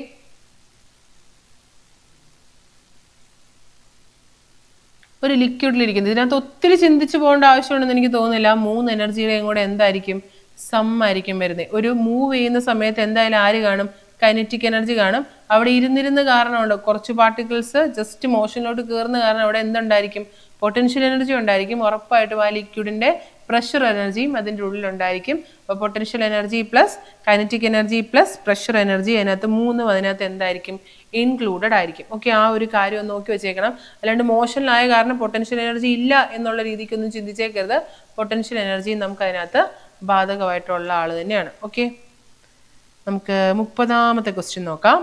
ഒരു എക്സ്റ്റേണൽ മൗത്ത് പീസിന്റെ കോഎഫിഷ്യന്റ്, സി ഡിയുടെ വാല്യൂ ആണ്, കോഎഫിഷ്യന്റ് ഡിസ്ചാർജ് ആണ് ചോദിച്ചേക്കുന്നത്. എത്രയാണെന്ന് ആലോചിക്കുക. അങ്ങനെയാണെങ്കിൽ ഓറിഫൈസിന്റെയും പറയണം, എക്സ്റ്റേണലും പറയണം, ഇന്റേണലും പറയണം. ഈ 3 ആൾക്കാരെ ഒന്ന് ആലോചിക്കുക, പെട്ടെന്ന് കിട്ടൂന്നേ. ഈ ഓപ്ഷനിൽ തന്നെ കിടപ്പുണ്ട് അവരെല്ലാവരും തന്നെ. ഇച്ചിരി മാറ്റമൊക്കെ ഒന്ന് വരുത്തിയിട്ടുണ്ടെന്ന് മാത്രമേ ഉള്ളൂ. അങ്ങനെയാണല്ലോ, ഒരാളെ ചോദിക്കുമ്പോൾ നമുക്ക് തെറ്റണം എന്നുള്ള രീതിക്ക് അങ്ങനെ തന്നെ ഇടും. ആ പോയിന്റ് 855 അല്ലേ, ഓപ്ഷൻ ഏതാ ഇതിനകത്ത് കറക്റ്റ് ആൻസർ? എക്സ്റ്റേണൽ ആണെങ്കിൽ നമ്മളൊരു 0.81 എന്നൊക്കെ പറഞ്ഞായിരിക്കും. എക്സ്റ്റേണൽ മൗത്ത് പീസിന്റെ കേസിൽ 0.855 ആയിരിക്കും. ഇന്റേണൽ മൗത്ത് പീസിന്റെ കേസിൽ 0.75 എന്നല്ല. നിങ്ങൾ ഓരോ ടെക്സ്റ്റ് ബുക്കിലും കുഞ്ഞു കുഞ്ഞു വ്യത്യാസങ്ങൾ കാണും അല്ലേ. ഞാനിതാണെങ്കിൽ 0.82 അല്ലെ 81 എന്നൊക്കെ പറഞ്ഞാൽ പഠിച്ചു വെച്ചേക്കുന്നത്. ഈ എക്സ്റ്റേണൽ മൗത്ത് പീസിന്റെ കേസിൽ 0.82, ചിലപ്പോൾ നിങ്ങളും ആരെങ്കിലും ഒക്കെ 0.82 എന്ന് പഠിച്ചു വെച്ചേക്കുന്നവർ കാണും. അപ്പം അതിന് നിയർ ആയിട്ടുള്ളൊരു വാല്യൂ. ഇന്റേണൽ മൗത്ത് പീസ് വരുന്ന സമയത്താണ് എന്ത്, 0.755 എന്ന് പറയണത്. ഇനി ഞാൻ ഒരാളെയും കൂടെ പറഞ്ഞായിരുന്നു, ഒരു ഒറിഫൈസിന്റെ കാര്യം. ദേ ഈ കിടപ്പുണ്ട്, 0.655 എന്നായിരിക്കും നിങ്ങൾ പഠിച്ചേ. 0.61 ഞാൻ അങ്ങനെയാണ് പഠിച്ചു വെച്ചിരിക്കുന്നത്. 0.61 ആയിരിക്കും ഒറിഫൈസിന്റെ കേസിൽ വരുന്നത്. സി ഡിയുടെ വാല്യൂ ആണ് കോഎഫിഷ്യന്റ് ഡിസ്ചാർജ്. ഒറിഫൈസിന്റെ കേസിലാണെങ്കിൽ 0.61. അപ്പോൾ ഏകദേശം 0.655 എടുക്കാം. ഈ പറയുന്ന പോലെ എക്സ്റ്റേണൽ മൗത്ത് പീസ് ആണെങ്കിൽ 0.85ഉം ഇന്റേണൽ മൗത്ത് പീസ് ആണെങ്കിൽ 0.75. ഇന്റേണൽ ഒരു 10 കുറവാണെന്ന് അങ്ങ് ഓർത്ത് വെച്ചേക്കുക. ഒറിഫൈസിന് വീണ്ടും ഒരു 10 കൂടെ കുറയും എന്ന് ഓർത്തേക്കുക. 60, 70, 80 ആ ഒരു റേഞ്ചിലാണ് പോകുന്നത്. ഓക്കെ, ഓപ്ഷൻ എ ആണ്, 0.855 ആണ്. FM-നും ഹൈഡ്രോളിക്സിനൊക്കെ കുറച്ചും കൂടി ഇമ്പോർട്ടൻസ് കൊടുക്കണം.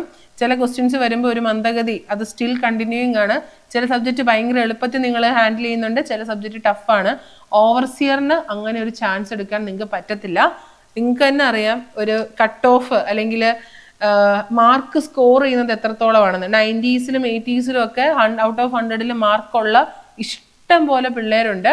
അപ്പോൾ നല്ലപോലെ കോൺസെൻട്രേറ്റ് ചെയ്യണം. നിങ്ങൾക്കൊരു നെഗറ്റീവ് വരുത്താനോ അല്ലെങ്കിൽ ഒരു 80-ൽ താഴെ മാർക്കിലോട്ട് പോകാനോ ഉള്ള യാതൊരു ഓപ്ഷനും ഇല്ല.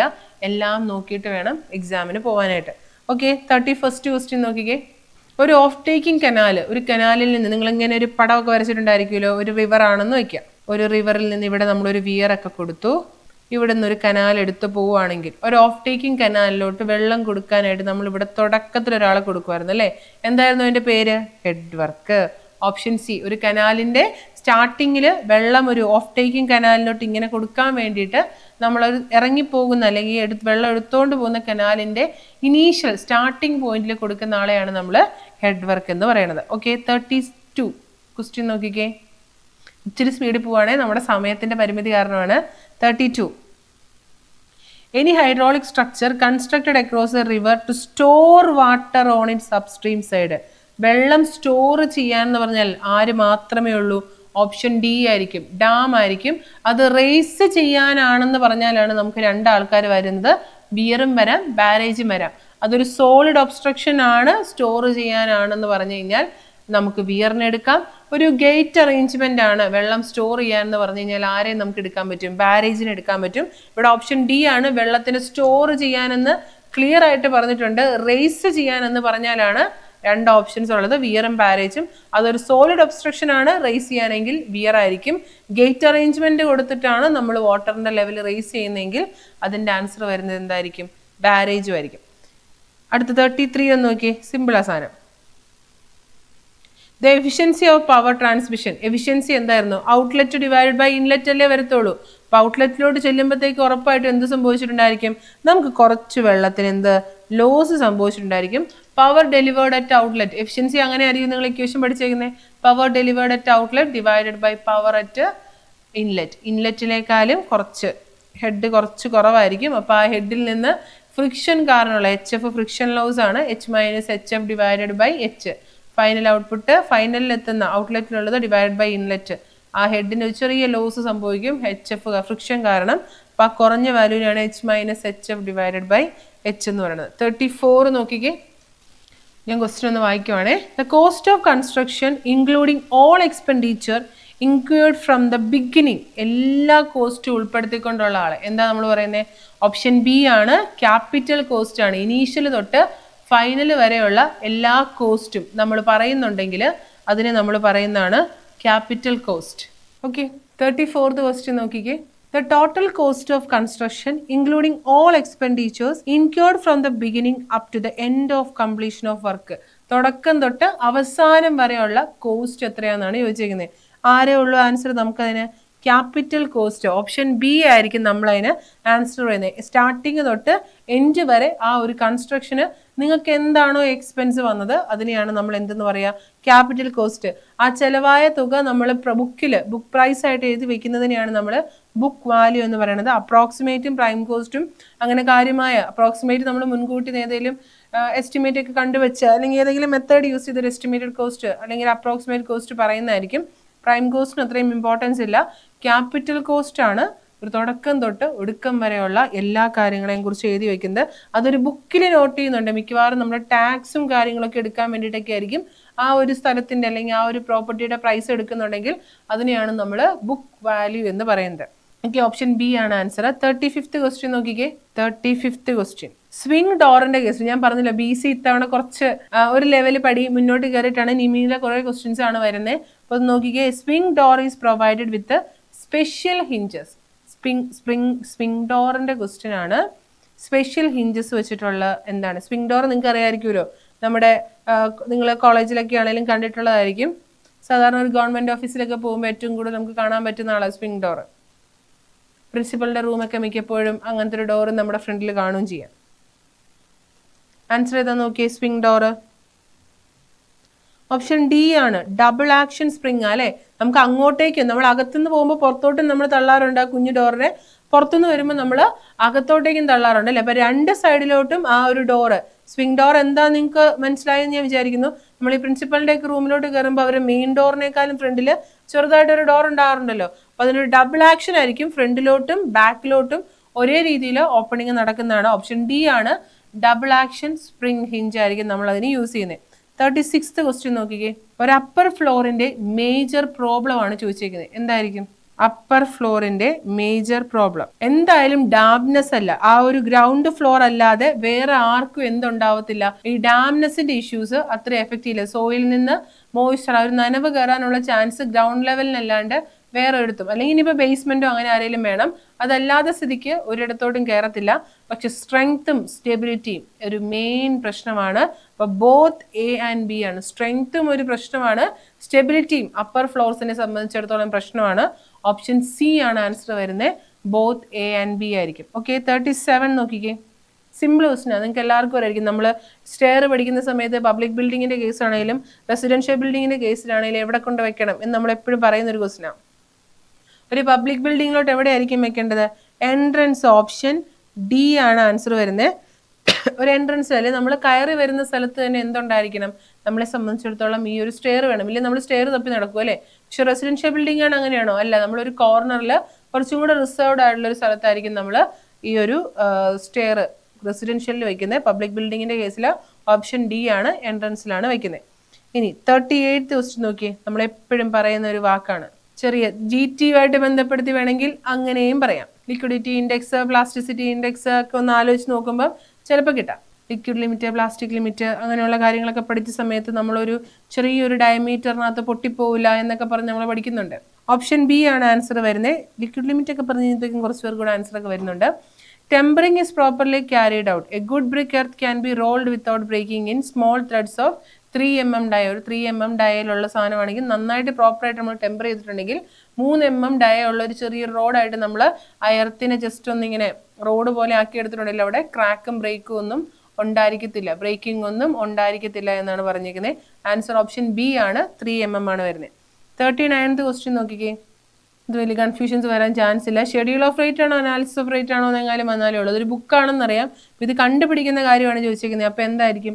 ഓപ്ഷൻ സി ആണ് അനാലിസിസ് ഓഫ് റേറ്റ് ആണ്. Determination of rate, determination of rate ആണ്. ഏത് ബുക്കിൽ എവിടെയാണ് എഴുതിയിരിക്കുന്നില്ല, ആ ബുക്കാണെന്നെങ്കിൽ ഷെഡ്യൂൾ ഓഫ് റേറ്റ്സ് വന്നേനെ. ഡിറ്റർമൈൻ ചെയ്യുന്നതിന് നമ്മൾ എന്താ പറയുക, അനാലിസിസ് ഓഫ് റേറ്റ് എന്നായിരിക്കും. ഓപ്ഷൻ സി ആണ് ആൻസർ വരുന്നത്, ബി അല്ല, ഓപ്ഷൻ സി ആണ് ആൻസർ വരുന്നത്. ഓക്കെ, ഇനി 40th ക്വസ്റ്റ്യൻ നോക്കിക്കേ. നിമി പ്രൊവിഷൻ ആണേ. Painting up to 15 cm in width or in girth, അതായത് ഒരു ചെറിയൊരു കുഴിയായിട്ടോ അങ്ങനെ ആവാം. And not in conjunction with similar work, ഒരു അടുത്തൊരു ഇതേ സിമിലർ വർക്കുമായിട്ടൊരു കണ്ടിന്യൂ ചെയ്ത് പോകുന്ന ആരുമില്ല. Then shall be measured in, ഒരു ചെറിയ മെഷർമെന്റ് ആണ്. സാധാരണഗതിയിൽ നമ്മൾ പ്ലാസ്റ്ററിങ്, വൈറ്റ് വാഷിങ്, പെയിന്റിങ് എല്ലാം ഏത് യൂണിറ്റിലാണ് മെഷർ ചെയ്യാറുള്ളത്, മീറ്റർ സ്ക്വയറിലാണ് അല്ലേ മെഷർ ചെയ്യാറുള്ളത്. പക്ഷേ ഇതൊരു കുഞ്ഞു മെഷർമെന്റ് ആണ്, ഒരു ഇച്ചിരി നീളത്തിൽ മാത്രമുള്ള ഒരാളാണ്. അതിന് കണ്ടിന്യൂ ചെയ്തുകൊണ്ട് മറ്റൊരാളും പോകുന്നില്ല. അപ്പം അതുകൊണ്ട് നമ്മൾ ഏതിനകത്തായിരിക്കും മെഷർ ചെയ്യുന്നത്, ഓപ്ഷൻ സി ആണ്. റണ്ണിങ് മീറ്റേഴ്സിലായിരിക്കും നമ്മൾ എന്ത് ചെയ്യുക, ആ ഒരു ചെറിയ ഡയമെൻഷൻ മെഷർ ചെയ്യുക. അതല്ല നോർമൽ കണ്ടീഷനിലാണെങ്കിൽ പെയിന്റിങ്, വൈറ്റ് വാഷിങ്, അതുപോലെ തന്നെ പ്ലാസ്റ്ററിങ്, ആ കാര്യങ്ങളെല്ലാം നമ്മൾ മീറ്റർ സ്ക്വയറിലാണ് എടുക്കുന്നത്. ഇതൊരു ചെറിയൊരു ക്വാണ്ടിറ്റിയാണ്, ജോയിൻ ചെയ്തും ബാക്കി ആരും മുന്നോട്ട് പോകുന്നില്ല എന്നും കൃത്യമായിട്ട് പറഞ്ഞിട്ടുണ്ട്. അപ്പോൾ ഓപ്ഷൻ സി മീറ്റർ ആയിരിക്കും ആൻസർ വരുന്നത്. ഇനി 41th ക്വസ്റ്റ്യൻ ചോദിച്ചാൽ സ്ഥിരമായിട്ട് വരാറുള്ള ഒരാളാണ് കോഎഫിഷ്യന്റ് ഓഫ് മൾട്ടിപ്ലൈയിങ് ഫാക്ടർ. പെയിന്റിങ്ങിന്റെ കേസിലുള്ള മൾട്ടിപ്ലൈയിങ് ഫാക്ടറിന്റെ കേസാണ് ഇവിടെ ചോദിച്ചേക്കുന്നത്. ഫുള്ളി ഗ്ലേസ്ഡ് ആണ്, ഓരോ ഈച്ച് സൈഡിൽ നിന്നും പറഞ്ഞിട്ടുമാണ് ആൻസർ വന്നേക്കുന്നത്. അതും കൂടെ ഒന്ന് ശ്രദ്ധിച്ചേക്കാം, നമ്മൾ പഠിക്കുന്നത് അങ്ങനെയൊക്കെ തന്നെ ആയിരിക്കും.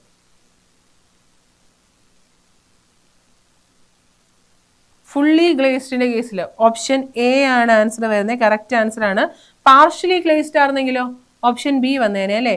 ഫുള്ളി ഗ്ലേസ്ഡിന്റെ കേസിൽ 0.5ഉം പാർഷ്യലി ആയിരുന്നു ആ വാല്യൂ എങ്കിൽ 1 ആയിരുന്നു വരുന്നത്. പിന്നെ നമുക്ക് 2 വാല്യൂ കൂടി ഉണ്ടായിരുന്നു അല്ലേ, ഒരു 1.125 നമുക്ക് പഠിക്കാനുണ്ടായിരുന്നു.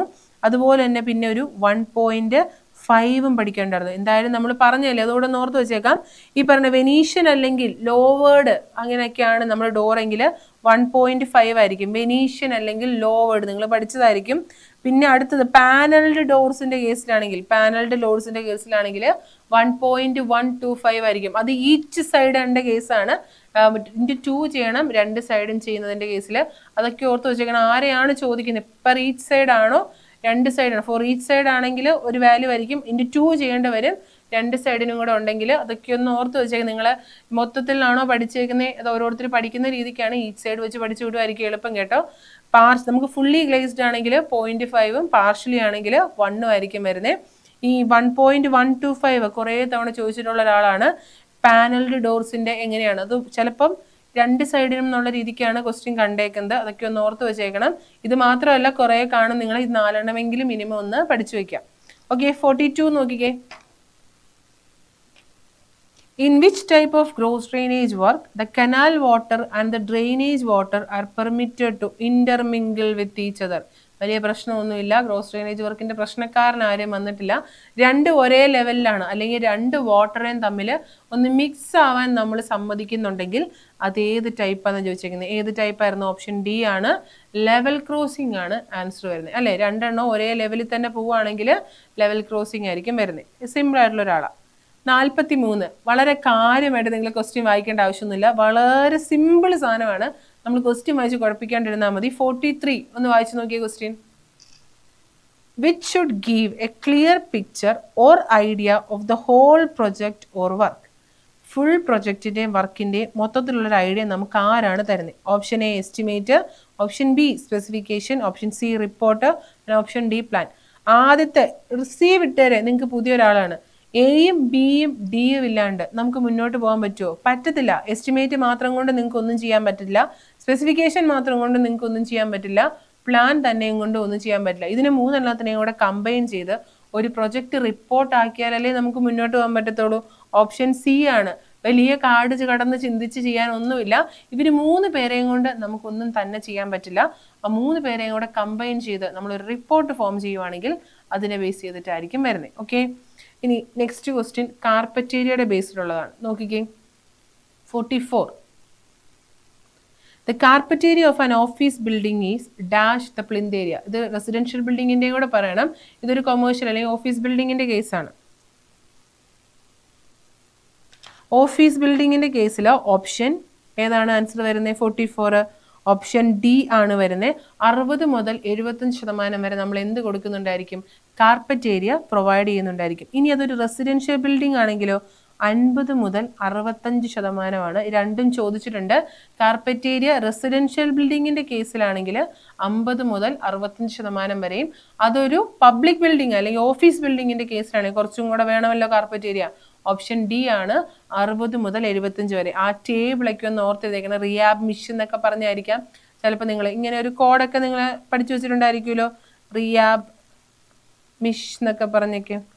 റെസിഡൻഷ്യൽ, എഡ്യൂക്കേഷനിൽ, ഇൻസ്റ്റിറ്റ്യൂഷനിൽ, അസംബ്ലി, ബിസിനസ്, മെർക്കൻഡൈൽ, ഇൻസ്റ്റിറ്റ്യൂഷനിൽ, സ്റ്റോറേജ്, ഹസാഡസ്, പിന്നെ ചിലപ്പോൾ എങ്കിലും ഒരെണ്ണം കൂടെ കാണുമായിരിക്കും അല്ലേ. ഹസാഡസും കഴിഞ്ഞിട്ട് മൾട്ടിപ്ലെക്സിൻ്റെ വരുന്ന രീതിക്കുള്ള ചിലപ്പം ചില കോഡുകളിൽ അതും വന്നിട്ടുണ്ടായിരിക്കും. അപ്പോൾ ഇതൊക്കെ ഒന്ന് ഓർത്ത് വെച്ചേക്കാം. നിങ്ങൾ പലരും ഈ കോഡൊക്കെ വളരെ പരിചിതമായിരിക്കും. ഞാൻ പറഞ്ഞു തരേണ്ട ആവശ്യമുണ്ടെന്ന് തോന്നുന്നില്ല. അതിൻ്റെ കാർപ്പറ്റ് ഏരിയയുടെ ഒക്കെ കാര്യത്തിൽ ഒന്ന് ഓർത്ത് വെക്കണം. കാരണം LSTDയുടെ എക്സാം നമുക്ക് മുന്നോട്ട് വരുന്നുണ്ട്. അതിലൊക്കെ ഈ സാധനങ്ങളൊക്കെ വരാനുള്ള ചാൻസ് ഇപ്പം തന്നെ വന്ന് ജൂൺ 30 വന്നതിനകത്തും ആ സിലബസിനകത്ത് അതുണ്ട്. അപ്പം നോക്കിയേക്കണേ. ഓക്കെ, 45th ക്വസ്റ്റ്യൻ നോക്കിക്കേ. ഇതെല്ലാം ആ ഒരു എന്താ പറയുക ബിൽഡിംഗ് ഡ്രോയിങ്ങിൻ്റെ ക്വസ്റ്റ്യൻസ് ആണ്. In a building, height is less than 10 meter.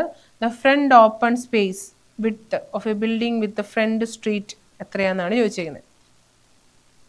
Minimum 3 metre എങ്കിലും ഫ്രണ്ടിൽ നമ്മൾ സെറ്റ് ബാക്ക് പ്രൊവൈഡ് ചെയ്യാറുണ്ട് അല്ലേ. സൈഡിലാണെങ്കിൽ ഒരെണ്ണം 1, ഒരെണ്ണം 1.2, ബാക്കിലാണെങ്കിൽ 2 മീറ്റർ 1.5 എന്നൊക്കെ പറഞ്ഞ് നിങ്ങൾ ഓൾറെഡി പഠിച്ചു വെച്ചേക്കുന്ന വാല്യൂസ് ആയിരിക്കും. അപ്പോൾ ഫ്രണ്ടിൽ നമ്മൾ മിനിമം 3 കൊടുക്കാറുണ്ട്. 10 മീറ്റർ വരെ ഹൈറ്റുള്ള ബിൽഡിങ്ങിന് 3 ആയിരിക്കും. പിന്നെ അതിനുശേഷമുള്ള ഓരോ 3 മീറ്റർ ഹൈറ്റിനും നമ്മൾ 0.5 മീറ്റർ വെച്ചിട്ട് എക്സ്റ്റെൻഡ് ചെയ്യാറുണ്ട് ഫ്രണ്ടിലെ സെറ്റ് ബാക്ക്. ഇതെല്ലാം KMBRലൊക്കെ ഉള്ള റൂൾസ് ആണ്. അപ്പോൾ അതൊക്കെ നിങ്ങൾ ജസ്റ്റ് ഒരു ഐഡിയ ഒരു കൊച്ചായിട്ടൊന്ന് വരുത്തി വയ്ക്കണം. എല്ലാം ഒന്നും പഠിച്ചില്ലെങ്കിലും കുറച്ച് കാര്യങ്ങളെങ്കിലും നിങ്ങളുടെ കയ്യിൽ എപ്പോഴും ഉണ്ടായിരിക്കണം. ആ കാര്യം ഒന്ന് ഓർത്തിരുന്നേക്കാം. 10 മീറ്റർ വരെയാണെങ്കിൽ ഫ്രണ്ടിലെ സെറ്റ് ബാക്ക് എന്ന് പറയുന്നത് 3 മീറ്റർ ആയിരിക്കും. പിന്നെ 10 മീറ്ററിൽ നിന്ന് മുകളിലോട്ട് കയറുന്നതനുസരിച്ച് ഓരോ 3 മീറ്റർ റൈസിനും 0.5 മീറ്റർ വെച്ചിട്ട് എക്സ്റ്റെൻഡ് ചെയ്ത് വേണം കൊടുക്കാനായിട്ട്. ഓക്കെ, 46th ക്വസ്റ്റ്യൻ നോക്കിക്കേ. The value at the end of utility period without being dismantled. ഈ ഒരു സെന്റൻസിൽ നിന്ന് 2 ആൻസറിലോട്ട് പോകും. ഡിസ്മാൻഡിൽ ചെയ്ത് കഴിഞ്ഞ് കഴിഞ്ഞാൽ ആര് വരുമായിരുന്നു? സ്ക്രാപ്പ് വാല്യൂ എന്ന് വരുമായിരുന്നു. വിത്തൗട്ട് ആണെങ്കിൽ എല്ലാവരും കറക്റ്റ് ആയിട്ട് തന്നെ പറയും സാൽവേജ് വാല്യൂ. ഒത്തിരി തവണ റിപ്പീറ്റഡ് ആയിട്ട് വന്നേക്കുന്നതാണ്, ഇപ്പോഴും വന്നുകൊണ്ടിരിക്കുന്നതാണ്. അതിനകത്ത് ആ വിത്താണോ വിത്തൗട്ട് ആണോ എന്നുള്ള കാര്യം ഒന്ന് ആലോചിച്ചേക്കണം. വിത്തൗട്ട് ഡിസ്മാൻഡിൽ ആണെങ്കിൽ സാൽവേജ് വാല്യൂ ആയിരിക്കും. വിത്ത് ഡിസ്മാൻഡിൽ ചെയ്ത ശേഷമാണെങ്കിൽ അതിന് നമ്മൾ എന്താ പറയുക? സ്ക്രാപ്പ് വാല്യൂ എന്നായിരിക്കും. മാർക്കറ്റിൽ ഒരു സാധനത്തിന് സെല്ലിംഗ് പ്രൈസ് ഇടുവാണെങ്കിൽ അതിനെയാണ് നമ്മൾ മാർക്കറ്റ് വാല്യൂ എന്ന് പറയുന്നത്. ഞാൻ നേരത്തെ പറഞ്ഞ പോലെ തന്നെ ബുക്ക് വാല്യൂ, ബുക്കിൽ എൻട്രി ചെയ്യുന്ന വാല്യൂ ആയിരിക്കും. ടാക്സ് ഒക്കെ കളക്ട് ചെയ്യാൻ വേണ്ടിയിട്ട് മുനിസിപ്പാലിറ്റിയോ കോർപ്പറേഷനോ നമ്മുടെ ഒരു ലോക്കൽ സെൽഫ് ഗവേണിംഗ് യൂണിറ്റ് ഇടുന്ന വാല്യൂവിനെ ആയിരിക്കും നമ്മൾ ബുക്ക് വാല്യൂ എന്ന് പറയുന്നത്. 47 നോക്കിക്കേ. ഇതിനകത്ത് നിങ്ങൾക്ക് ഡൗട്ട് വരാൻ ചാൻസ് ഉള്ള ആൾക്കാരെ ഞാൻ പറയാം. മോർട്ട്ഗേജർ, അതുപോലെ തന്നെ ആരാ ഉള്ളേ? മോർട്ട്ഗേജി. ഇതുപോലെ തന്നെ വരുന്ന 2 ആൾക്കാരാണ് ലെസ്സി അല്ലെങ്കിൽ ലീസ്, അതുപോലെ തന്നെ ലെസർ. ലീസ്, നമ്മൾ സ്ഥലം ലീസിന് എടുക്കുക എന്നൊക്കെ പറഞ്ഞ് നിങ്ങൾ കേട്ടിട്ടുണ്ടല്ലോ. ആ ഒരു കാര്യം മലയാളത്തിൽ ഓർത്തിരിക്കുക. അപ്പോൾ ഇതാരായിരിക്കും? ലോൺ എടുക്കുന്ന അല്ലെങ്കിൽ ആ സാധനം മേടിക്കുന്ന ആളായിരിക്കും, കടം മേടിക്കുന്ന ആളായിരിക്കും. അപ്പം ഞാനിവിടെ തൽക്കാലം കടം എന്ന് എഴുതി വെക്കുവാണ്. കടം എന്ന് എഴുതുന്നില്ല. അപ്പോൾ അത് കൊടുത്ത ആളാണോ ഇല്ലാത്തയാണോ എന്ന് നിങ്ങൾക്ക് ഒരു സംശയം വരുമായിരിക്കും അല്ലേ. ലീസി ആരായിരിക്കും? മേടിക്കുന്ന ആളായിരിക്കും, ടേക്ക് ചെയ്യുന്ന ആളായിരിക്കും ലീസി. ലീസിന് നമ്മൾ സ്ഥലം മേടിച്ചു എന്നൊക്കെ പറയില്ലേ, അപ്പോൾ അത് തരുന്ന ആളാരായിരിക്കും? അതിനെയായിരിക്കും നമ്മൾ ലെസർ. അത് മലയാളത്തിൽ ഓർത്തിരിക്കണം. ലീസ് ഹോൾഡ് അല്ലെങ്കിൽ ലീസി എന്നൊക്കെ പറഞ്ഞു കഴിഞ്ഞാൽ ലീസിന് സാധനം എടുത്തു എന്നൊക്കെ, നമ്മൾ സ്ഥലം മേടിച്ചു അങ്ങനെയൊക്കെ പറയാറില്ലേ. കൃഷി ചെയ്യാൻ വേണ്ടിയിട്ട് ലീസിന് സ്ഥലം എടുത്തേക്കുവാണ്. അപ്പോൾ അത് നമ്മൾ കടം മേടിച്ച ഒരു സാധനമാണ്. അപ്പോൾ ലീസി എന്ന് പറഞ്ഞാൽ കടം മേടിക്കുന്ന ആളായിരിക്കും. ലെസർ എന്ന് പറഞ്ഞു കഴിഞ്ഞാൽ, ലീസർ എന്ന് പറഞ്ഞു കഴിഞ്ഞാൽ കടം കൊടുക്കുന്ന ആളായിരിക്കും. അത് നിങ്ങൾ ആ മലയാളത്തിൽ ആ വാക്കിൽ നിന്ന് കിട്ടണം. ഇനി മോർട്ട്ഗേജർ, മോർട്ട്ഗേജിയും. ഗേജി എന്ന് പറയുമ്പോൾ എന്തായിരിക്കും? ആ ജിയിൽ നിന്ന് പിടിച്ചോണം. എന്തായിരിക്കും? ഗീവ് ആയിരിക്കും. നമുക്ക് ലോൺ അല്ലെങ്കിൽ ഒരു കുറച്ച് പൈസ കടം തരുന്ന ആള്, ഗീവ് ചെയ്യുന്ന ആളെയാണ് നമ്മൾ ലാസ്റ്റ് വരുന്നത് ഗീവ് ചെയ്യുന്ന ആളാണെന്ന് ഓർക്കുക. മോർട്ട്ഗേജർ അപ്പം ആരായിരിക്കും? നമുക്ക് മേടിക്കുന്ന ആളായിരിക്കും. ഇവിടെ ക്വസ്റ്റ്യൻ എന്നാ പറഞ്ഞേക്കുന്നത്? The person who takes the loan ആണ്. അപ്പം അത് ആളായിരിക്കും? മോർട്ട്ഗേജർ ആയിരിക്കും. എനിക്ക് എപ്പോഴും സംശയം വരാറുണ്ട്. അപ്പം ഞാൻ പഠിച്ചു വെച്ചേക്കുന്നതാണ്. ഇവർ 4 പേര് തമ്മിൽ നമുക്ക് പ്രശ്നം വരുന്നത്. മോർട്ട്ഗേജറും മോർട്ട്ഗേജിയും. അതിനകത്ത് ജി എന്ന് പറഞ്ഞു കഴിയുമ്പോൾ എന്തായിരിക്കും? ഗീവ് ആയിരിക്കും. കൊടുക്കുന്ന ആളെയാണ് നമ്മൾ മോർട്ട്ഗേജി എന്ന് പറയുന്നത്. മോർട്ട്ഗേജർ അപ്പോൾ ആരായിരിക്കും? മേടിക്കുന്ന ആളായിരിക്കും. അപ്പോൾ person who takes the loan ആയിരിക്കും മോർട്ട്ഗേജർ. ലീസ് എന്ന് പറഞ്ഞാൽ എന്താണ്? നമ്മളൊരു സാധനം കടം മേടിക്കുന്ന ഒരു ലീസ് പ്രോപ്പർട്ടി എന്നൊക്കെ പറഞ്ഞു കഴിഞ്ഞാൽ എന്താ? നമ്മൾ പാട്ടത്തിന് എടുക്കുക എന്നൊക്കെ പറയത്തില്ലേ? പാട്ടത്തിനൊക്കെ എടുത്തേക്കുന്ന സ്ഥലമാണ്. അപ്പോൾ ലീസ് എന്ന് പറഞ്ഞാൽ നമ്മൾ മേടിക്കുവാണ്. അപ്പോൾ ലീസി എന്ന് പറഞ്ഞു കഴിഞ്ഞാൽ മേടിച്ച ആളായിരിക്കും, എടുത്ത ആളായിരിക്കും. ലെസ്സർ എന്ന് പറഞ്ഞു കഴിഞ്ഞാൽ കൊടുത്ത ആളായിരിക്കും. അപ്പോൾ ഇതൊന്ന് ഓർത്ത് വെച്ചേക്കണം. The person who take the loan cash ആയിട്ട് മേടിക്കുന്നതിനാണ് നമ്മൾ മോർട്ട്ഗേജി എന്ന് പറയുന്നത്. അതൊരു ലാൻഡ് അല്ലെങ്കിൽ ഒരു പ്രോപ്പർട്ടി ആണെങ്കിൽ അവിടെ ആയിരിക്കും നമ്മൾ ലീസിയും ലെസ്സറും ഒക്കെ യൂസ് ചെയ്യുന്നത്. 48th ക്വസ്റ്റ്യൻ നോക്കിക്കേ. Unit of measurement of reinforced brick work in MK system. അതിപ്പോൾ ഏതിലാണെങ്കിലും റെയിൻഫോഴ്സ് ബ്രിക്ക് വർക്ക് എങ്ങനെയായിരിക്കും നമ്മൾ മെഷർ ചെയ്യുന്നത്? മീറ്റർ ക്യൂബിലായിരിക്കും. ഓപ്ഷൻ സി ആണ് ആൻസർ വരുന്നത്. നെക്സ്റ്റ് ക്വസ്റ്റ്യൻ നോക്കിക്കേ. 49 മീറ്റർ ക്യൂബ് നിങ്ങൾക്ക് പെട്ടെന്ന് അറിയാവുന്നതായിരിക്കും. ബാക്കി എല്ലാത്തിനെയും കുറച്ച് യൂണിറ്റ്സ് ഒക്കെ ഒന്ന് ഓർത്ത് വെച്ചേക്കണേ. 49th ക്വസ്റ്റ്യൻ നോക്കിക്കേ.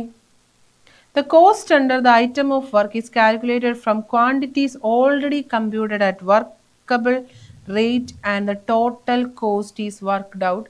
അത് എന്താണെന്നാണ് ചോദിച്ചേക്കുന്നത്. ഡീറ്റെയിൽഡ് എസ്റ്റിമേറ്റ് ആണോ അബ്സ്ട്രാക്ട് എസ്റ്റിമേറ്റ് ആണോ?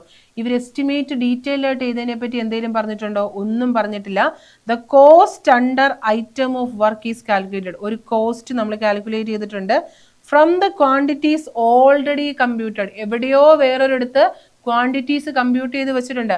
ആ ക്വാണ്ടിറ്റീസ് കമ്പ്യൂട്ട് ചെയ്തതിനെയാണ് നമ്മൾ എന്തെന്ന് പറയണത്? Detailed estimate. ഇവിടെ അപ്പം ആര് മാത്രമേ ഉള്ളൂ? ആ ടോട്ടൽ ക്വാണ്ടിറ്റി, അതിൻ്റെ റേറ്റ്, ടോട്ടൽ വരുന്ന കോസ്റ്റ്. അപ്പം ആരായിരിക്കും? Abstract estimate. ഇത് ഈ ഒരു ലൈനിൽ നിന്ന് വേണം പിടിക്കാനായിട്ട്. Quantities already computed at work. വേറെ എവിടെയോ നമ്മൾ ഓരോന്നിൻ്റെയും ക്വാണ്ടിറ്റി സ്പെസിഫൈ ചെയ്ത് കണ്ടുപിടിച്ചു വച്ചിട്ടുണ്ട്. ജസ്റ്റ് നമ്മൾ ബാക്കിയുള്ളവർ തമ്മിലൊന്ന് മൾട്ടിപ്ലൈ ചെയ്യുന്നേ ഉള്ളൂ. അപ്പോൾ ഓപ്ഷൻ ബി ആണ്, അബ്സ്ട്രാക്ട് എസ്റ്റിമേറ്റ് ആണ് ആൻസർ വരുന്നത്. ലാസ്റ്റ് ക്വസ്റ്റ്യൻ നോക്കിയോ. 50th question. If street width is above or equal to 12 metre, height of building should not be more than. ഇതിൽ ചെറിയൊരു പ്രശ്നമുണ്ട്. ഞാൻ ക്വസ്റ്റ്യൻ ആദ്യം അതുകൊണ്ട് തന്നെയാണ് നിങ്ങൾക്ക് ഒരു ഓപ്ഷൻ പറയാനായിട്ടുള്ളൊരു സമയം തരാണ്ട് ഞാൻ തന്നെ ചാടിക്കേറി അങ്ങ് പറഞ്ഞത്. സ്ട്രീറ്റ് വിഡ്ത്ത് ഈക്വൽ ടു അല്ലെങ്കിൽ greater than or equal to 12 metre ആണെങ്കിൽ ഹൈറ്റ് ഓഫ് ബിൽഡിംഗ് എങ്ങനെയായിരിക്കണം എന്നാണ് ക്വസ്റ്റ്യൻ പറയുന്നത്. ഇതിൻ്റെ ആൻസർ വരുന്നത് ഓപ്ഷൻ ബി ആണ്. കേരള PSC ആൻസർ കൊടുത്തേക്കുന്ന ഓപ്ഷൻ ബി ആണ്. NBC എടുത്ത് നോക്കുമ്പോൾ, നാഷണൽ ബിൽഡിംഗ് കോഡ് എടുത്ത് നോക്കുന്ന സമയത്ത് ഈ പറയുന്ന സ്ട്രീറ്റിൻ്റെ width greater than or equal to 12 metre ആണെങ്കിൽ ഒരു കാരണവശാലും ബിൽഡിങ്ങിൻ്റെ height should not be less than, അത് എപ്പോഴും എന്തായിരിക്കണം? Greater than or equal to 9 metre ആയിരിക്കണം. വിഡ്ത്ത് 12 മീറ്റർ ഉണ്ടെങ്കിൽ, greater than or equal to 12 metre ഉണ്ടെങ്കിൽ നമുക്ക് ബിൽഡിങ്ങിൻ്റെ ഹൈറ്റും എങ്ങോട്ടേക്ക് കൊണ്ടുപോകാം? 9 മീറ്ററിന് അല്ലെങ്കിൽ മിനിമം 9 മീറ്റർ അല്ലെങ്കിൽ 9 മീറ്ററിന് മേളിലോട്ടോ ഉള്ള രീതിക്ക് നമുക്ക് എന്ത് ചെയ്യാനായിട്ട് പറ്റും? ബിൽഡിങ്ങിൻ്റെ ഹൈറ്റ് കൊടുക്കാനായിട്ട് പറ്റും. അതുപോലെ തന്നെ ഒരു പ്രൊവിഷനും കൂടെ ഉണ്ട്, കുറച്ചും കൂടെ ഒരു ഈസി ആക്കാൻ വേണ്ടിയിട്ട്. ഇത് ഓരോന്നിലും ഓരോ വാല്യൂസ് ആയിരിക്കും. NBCയിൽ ഒരു കണ്ടീഷൻ ആയിരിക്കും, KMARൽ ഒരു കണ്ടീഷൻ ആയിരിക്കും. കുറച്ച് വേരിയേഷൻസ് ഉണ്ട് ഈ കണ്ടീഷനിൽ. അപ്പോൾ NBC പ്രകാരം ഉള്ളതാണ് ഞാൻ പറഞ്ഞത്. 12 മീറ്ററിന് മേളിൽ റോഡിന് വിഡ്ത്ത് ഉണ്ടെങ്കിൽ 9 മീറ്ററിന് മേളിലോട്ട് 9 മീറ്ററിന് മേളിലോട്ടോ ബിൽഡിങ്ങിന് ഹൈറ്റ് വരാം. ഒരു കുഴപ്പമില്ല. റോഡിൻ്റെ വിഡ്ത്ത് 12 മീറ്ററിനോ അല്ലെങ്കിൽ അതിന് മേളിലോട്ടോ ഉണ്ടെങ്കിൽ 9 മീറ്ററിന് മേളിലോട്ടുള്ള ഏത് ഹൈറ്റും ബിൽഡിങ്ങിന് എടുക്കാം എന്നാണ് പറഞ്ഞേക്കുന്നത്. കുറച്ചും കൂടെ അപ്രോപ്രിയേറ്റ് ആയിട്ട് ഇവർ എടുക്കുന്നതാണ് റോഡിൻ്റെ വിഡ്ത്ത് എന്തോരം ഉണ്ടോ അത്രയും തന്നെ ഹൈറ്റ് നമുക്ക് ബിൽഡിങ്ങിന് എടുക്കാനും പറ്റും എന്നാണ് പറയുന്നത്. അതൊരു എന്താ പറയുക, അൺഓതറൈസ്ഡ് ആയിട്ടുള്ള ഒരു കണ്ടീഷനാണ്. റോഡിൻ്റെ വിഡ്ത്ത് എത്രയാണോ അത്രയും തന്നെ ഹൈറ്റ് നമുക്ക് ബിൽഡിങ്ങിന് എടുക്കാൻ പറ്റും. ആ ഒരു കണ്ടീഷനെ ബേസ് ചെയ്താണ് 12 മീറ്റർ വന്നേക്കുന്നത്. NBC പ്രകാരം വിഡ്ത്ത് 12 മീറ്ററിന് മേളിലുണ്ട് റോഡിന് വിഡ്ത്തെങ്കിൽ സുഖമായിട്ട് നമുക്ക് 9 അല്ലെങ്കിൽ 9 മീറ്ററിന് മേളിലോട്ടോ ഹൈറ്റ് ഉള്ളൊരു ബിൽഡിംഗ് എടുക്കാനായിട്ട് പറ്റും. അപ്പോൾ ഇതൊക്കെ ഒന്ന് 50 ക്വസ്റ്റ്യൻ ആണ്. അടുത്ത ക്ലാസ്സിൽ നിങ്ങൾ കുറച്ചും കൂടെ ഇതിൻ്റെ ബാക്കിയും കൂടെ ഞാൻ നിങ്ങൾക്ക് ആയിട്ട് ഡിസ്കസ് ചെയ്യാൻ വേണ്ടിയിട്ട് വരുന്നുണ്ട്. നല്ലപോലെ പഠിക്കണം. കൺഫർമേഷൻ നിങ്ങൾ ഓൾറെഡി കൊടുത്തിട്ടിരിക്കുവാണ്. കുറച്ചും കൂടെ സീരിയസ് ആവുക. അപ്പോൾ all the very best. Next ക്ലാസ്സിൽ നമുക്ക് ഇതിൻ്റെ ബാക്കി ഡിസ്കഷനുമായിട്ട് കാണാം. അപ്പോൾ താങ്ക്